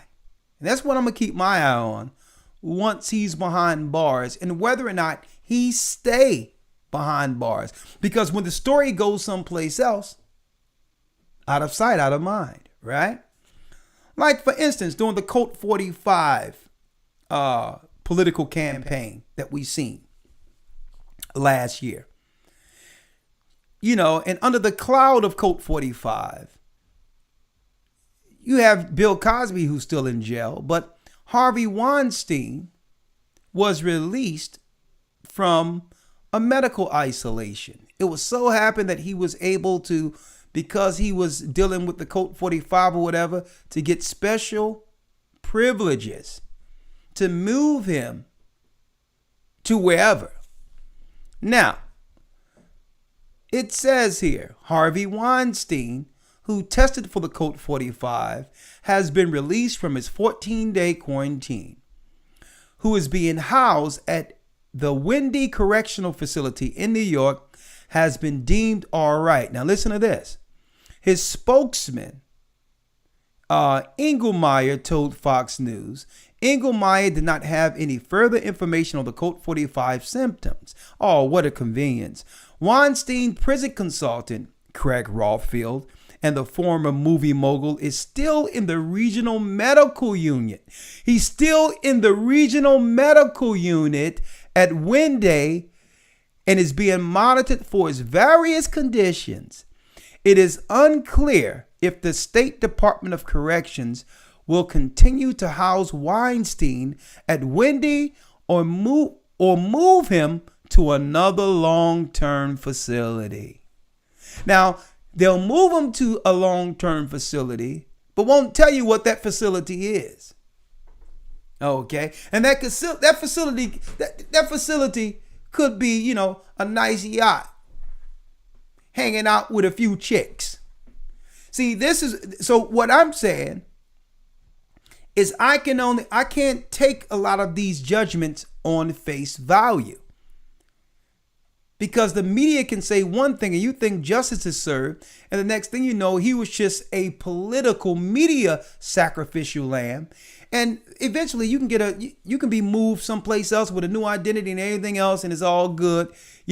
Black people staying still, they think they got justice. And dude, thanks for the horse and pony show. Not saying that's what it is, but after seeing that Weinstein thing and how he was moved under the cloud of Colt 45, and now he can be anywhere right now without anyone saying anything, and R. Kelly's still in jail without actually a court case, how would any of us know if justice is truly served? Huh? See, I like to put things in its proper perspective, you know? Now, a few more calls and then we're going to end it there, right? Guilty. Are you kidding me? Who knows what bag is being grabbed for being the sacrificial lamb? Let's see, 443 area code, allegedly. Shalom. Good evening, Elder. This is Danina Aikens from Maryland, DMV area. How are you? A lot of I DMV just had tonight. to comment. Yeah, I was just listening in, and I feel like the campaign, I always said to my family and my friends, I'm not triggered by things that's going on because I know it's all a chess game to them. We're going to all continue, meaning our people is always going to continue to be destroyed. As long as you know the Bible, you read it, and God says that's going to happen to us until we come back to him. So until we understand that, and we know justice will truly, like the brother said, will never be served in this time. So we have to come back under the law, statutes, and commandments of God and come under his hedge. Once we come under his hedge, we can fix our communities.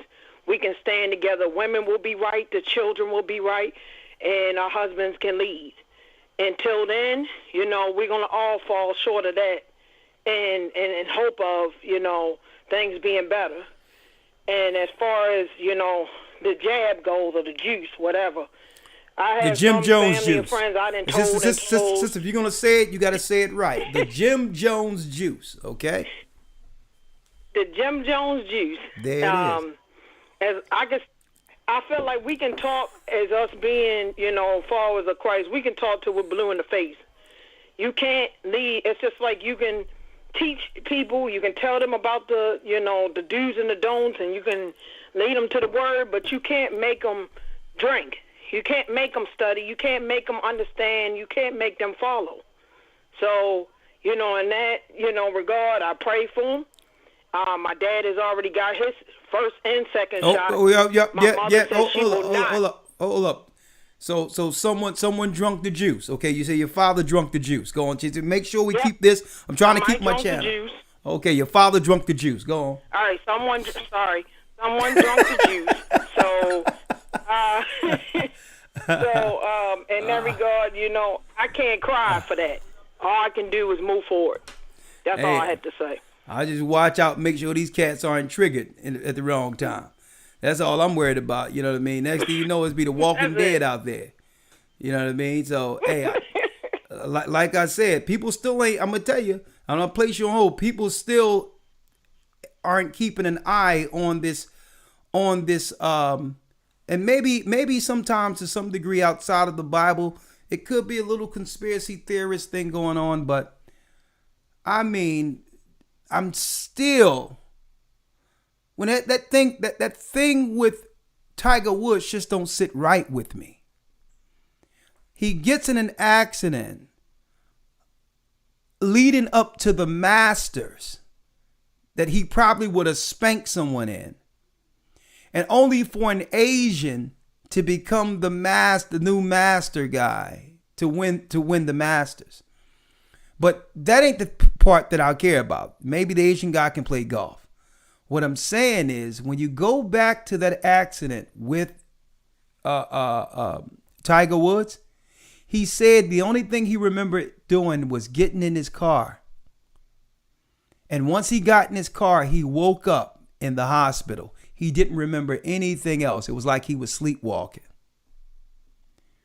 And all I'm saying is, there's a lot of these people out there who've already got the chip and all that stuff up in them, folks, that's connected to AI. And for him to go off a road by himself somewhere and When they interviewed him, he said, listen, the only thing I remember doing was getting in my car. And a lot of this stuff, people are going to be just doing things, sleepwalking and all this stuff. And to tell you folks, it's going to be wild out there. When you're connected to the machines, guess what? And if you got Willie Slick Gates on the joystick, let me tell you, I'm good. I don't listen. You're not putting no stuff up in me to be controlled like a human, like a human robot. You understand? And when he said it straight out. A lot of people thought that Tiger Woods thing just went away, folks. He said, listen, the only thing I remember was getting in my car. And I woke up in the hospital with all this stuff on me. Folks, this is how crazy this stuff is. Y'all really need to look into, on your own, these letters. mRNA. That's all I can say. Look into what that does. What's the technology behind it? And how that connects to our neural senses, which is our brains. Folks, you can't make this stuff up. The reality is we going into the mark of the beast. And the reality is they looking to do what? Merge man with machines. But guess what? Your body would normally reject things like that unless you're chemically induced into accepting the technology. And a lot of rich people have already decided to go that way to protect their finances. There's many people walking amongst us who have been chipped for years. And some people need to ask the question, even the Tiger Woods and others. Are you chipped? See, the question should be out there because a lot of people with money deal with transactions way different than the plebs, than the regular layman. And rich people usually do things to protect their finances. And they're already years in advance in spending with the elites opposed to how we communicate. They're not sending cash apps, folks. They're not using PayPal. So some people aren't asking the right questions. You're not going to follow up on that. Like, how did you become unconscious and go off the road? Conveniently, check it out. Conveniently, right before, a few weeks before, month before the Masters. And then conveniently get the guy in to win the Masters you wanted to, knowing that the threat have been taken care of. Now, maybe that's a conspiracy theory. I don't know. I'm just putting that out there. All I'm saying is you never know when it comes to this technology. None of us know the long-term effects on our minds and whether or not we can control our faculties once we've been merged. And who knows? Maybe this stuff they're dealing with have other things in it. Who knows? But all I know is God said in Revelation that the 666 is real and that it would be a prick under the skin.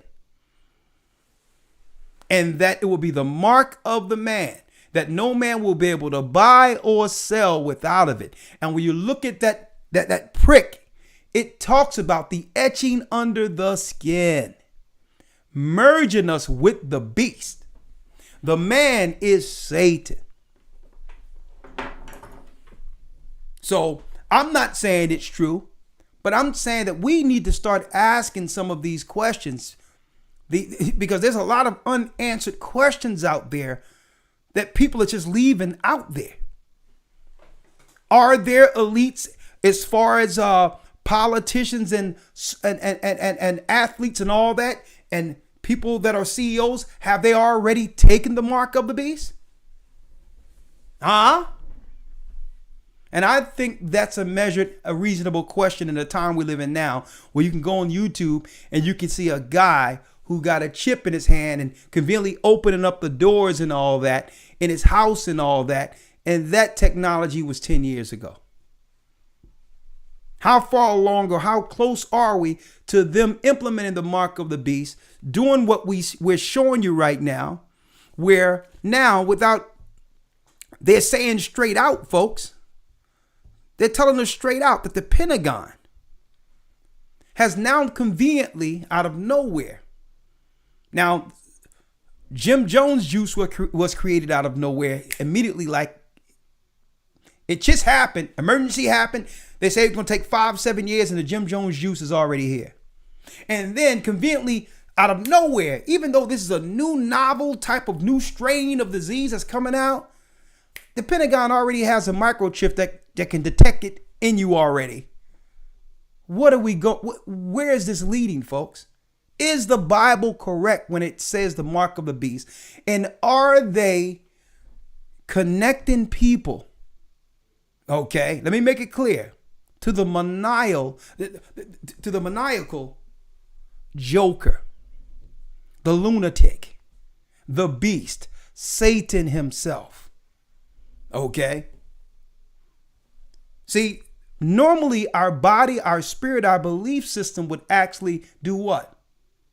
It would normally fight against such ideas. This is why they must chemically induce the world's population to receive what we would normally reject. Folks, and that's not a conspiracy. That's Bible prophecy. Come on, one more call. 929 area code. And that's not a conspiracy. That's Bible prophecy. I think I hear myself. One more call. 929 area code. There you go, 929.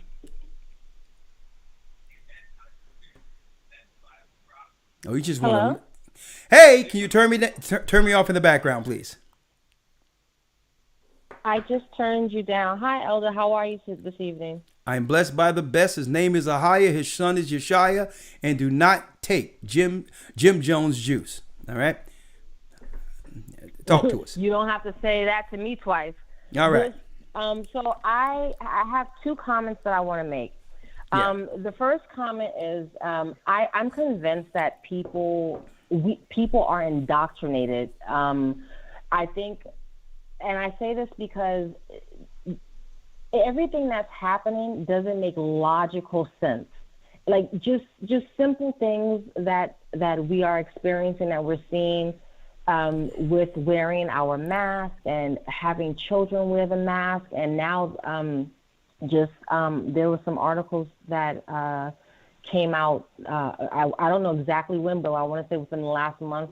Just talking about how getting the Jim Jones juice into the children under the age of 2, and I'm just like, why? Why would you do that? Like, and people are just rallying around it and just almost cheering it on. And I say, this doesn't make any sense. Why can't anyone see this?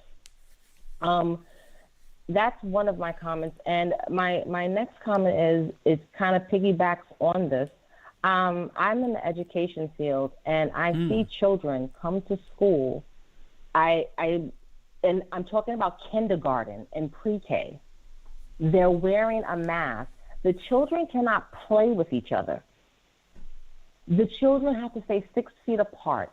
It's absolutely insane. And I sit there and I'm like, why would you send your child to school? I mean, I do understand people have to work, and not everyone's working from their homes. But if you can avoid it, don't send your child to school.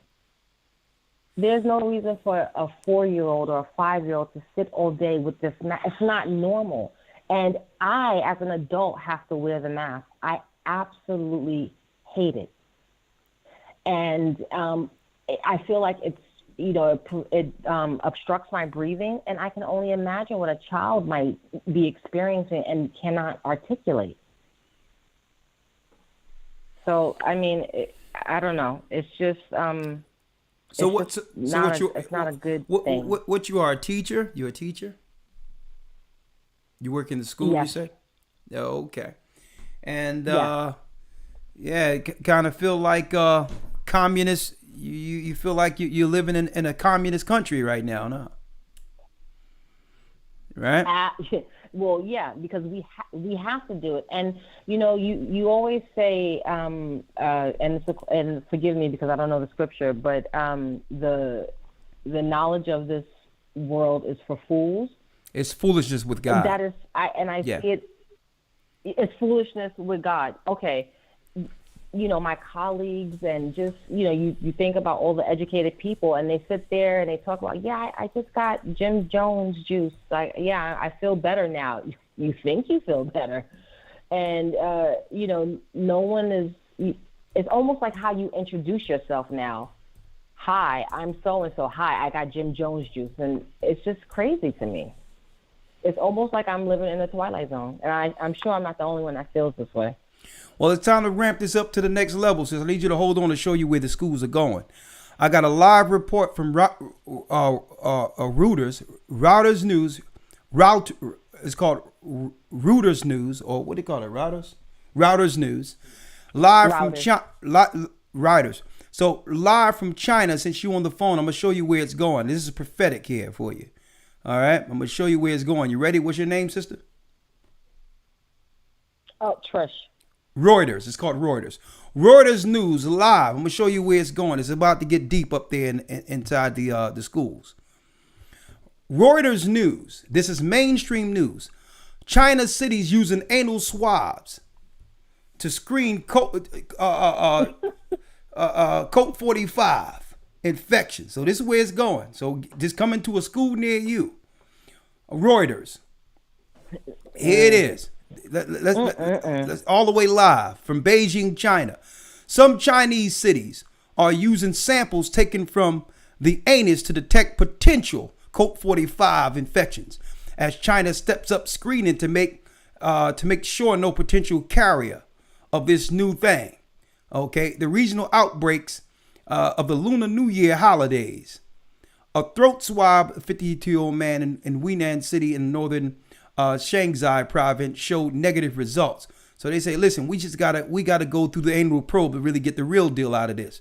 It tell you right here, stool tests may be more effective, than respiratory tests in identifying the Coke 45 infections, especially when it comes to the children and infants. We need to go all the way live. Stool tests for the infants and children, since they carry a higher viral load. They got a higher viral load there, in their stool than adults.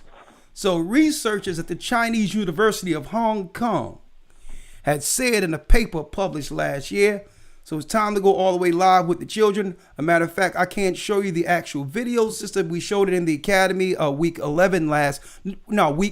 of the Hebrew Bible Academy last session, where we showed the children walking funny, coming out from the probe that happened in the school. And so they was walking sideways like this because a teacher had the glove on and had to do what he or she had to do. You know what I mean? So they may broaden your responsibilities in school. So to let you know what's coming down the pipeline. Absolutely not. Just let you know what's coming down the pipeline for you. It's all in the name of safety. All right. And guess what, folks? This is Satan. Listen, this is Reuters News. So if you think, folks, y'all think this is crazy, who thought 5 years ago or even 3 years ago we would be where we are right now? Some people might think, brothers and sisters, I'm not making this story up. Reuters is mainstream news. This is real news, folks. I'm not making this up. So if you think this is far-fetched, who thought we would be where we are, where you're living in a free country, walking around afraid to hug your own family with masks on?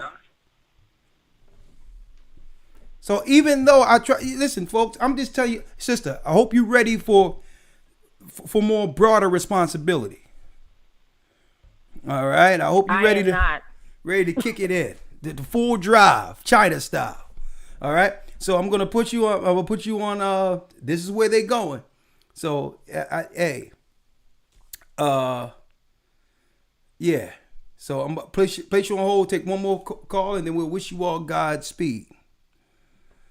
All right, this is the way this is going. This is Lord, it's getting crazy out here. 872 area code.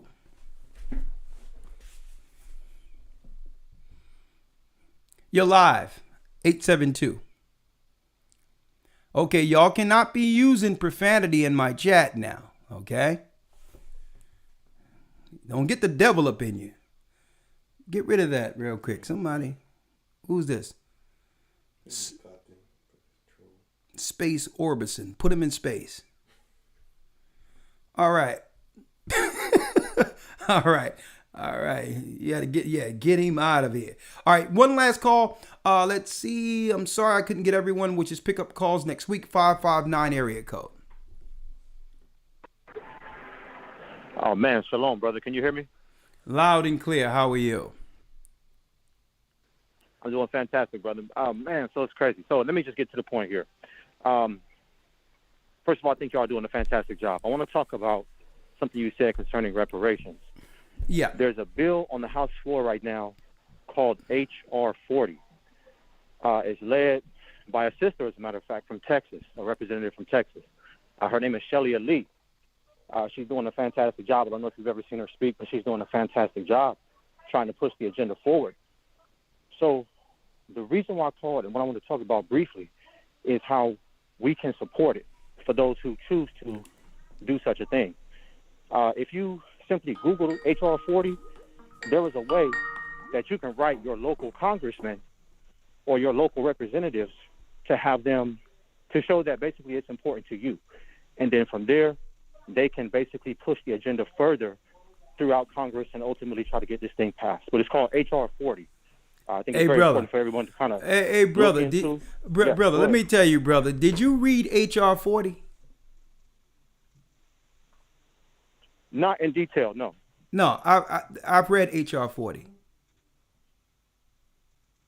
What are your thoughts? That's some of the greatest crap that have ever been created in the history of legislation. Number one, do you know that Asians are going to get a piece of what they're talking about for you too? I wasn't aware of that, no. Oh yeah, do you know they bring in multiculturalism, and they also they talk about diversity. They put that in the little writing of diversity for what they call minorities. Right. You know they switched the verbiage where they started off talking about black descendants of slaves.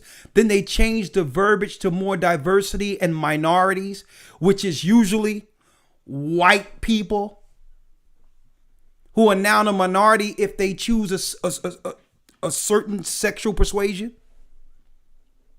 H.R. 40 is a farce.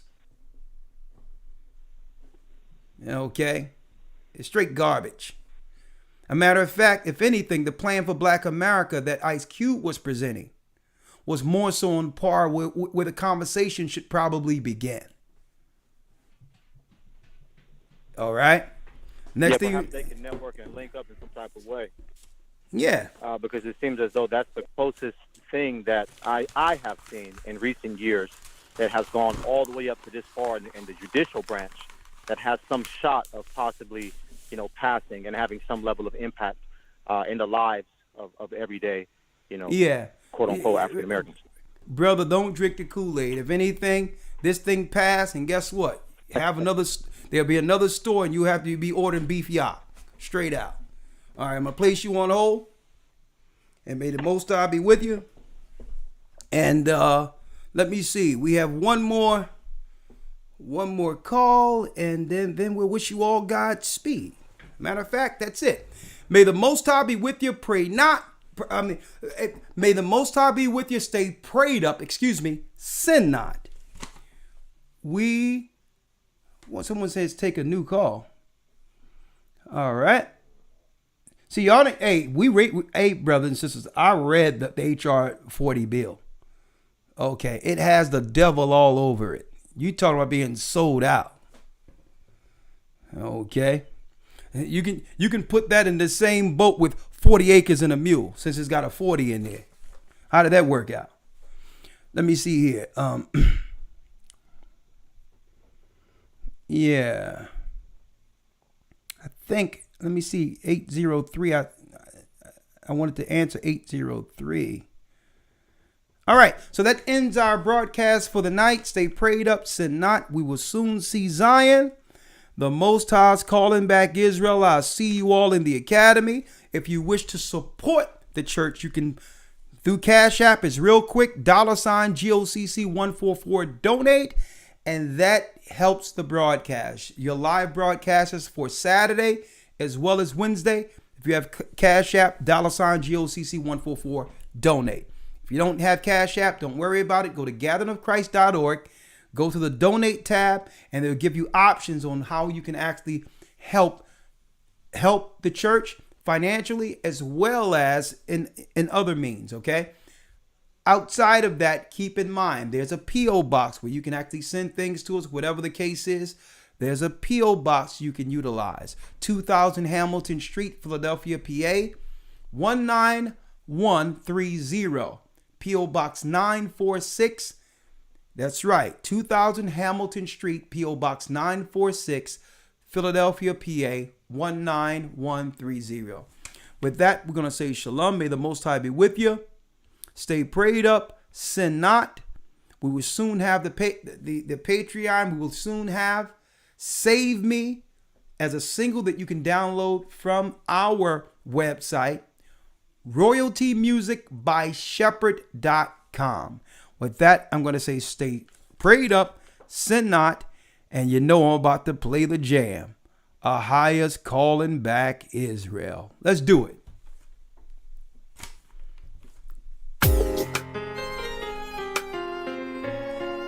That's right. The East is where we're from, people.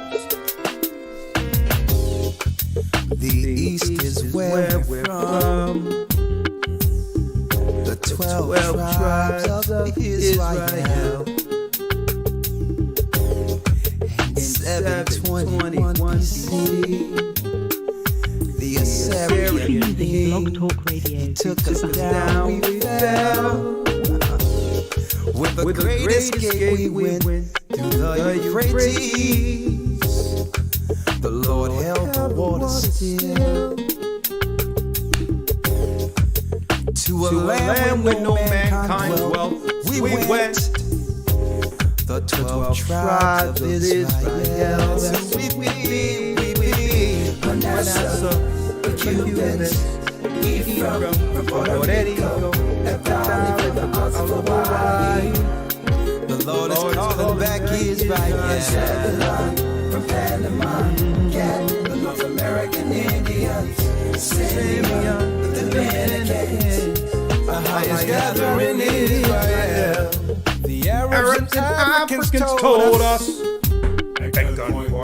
together our wives and children sold us. In the belly of these great ships we traveled in here. By the rivers of Babylon we found our brothers here. In Colombia, Reuben from Australia, Issachar, the Mexicans, from the Powers, the Negroes, Benjamin, the West Indians, Levi, the Haitians, gathering in Israel.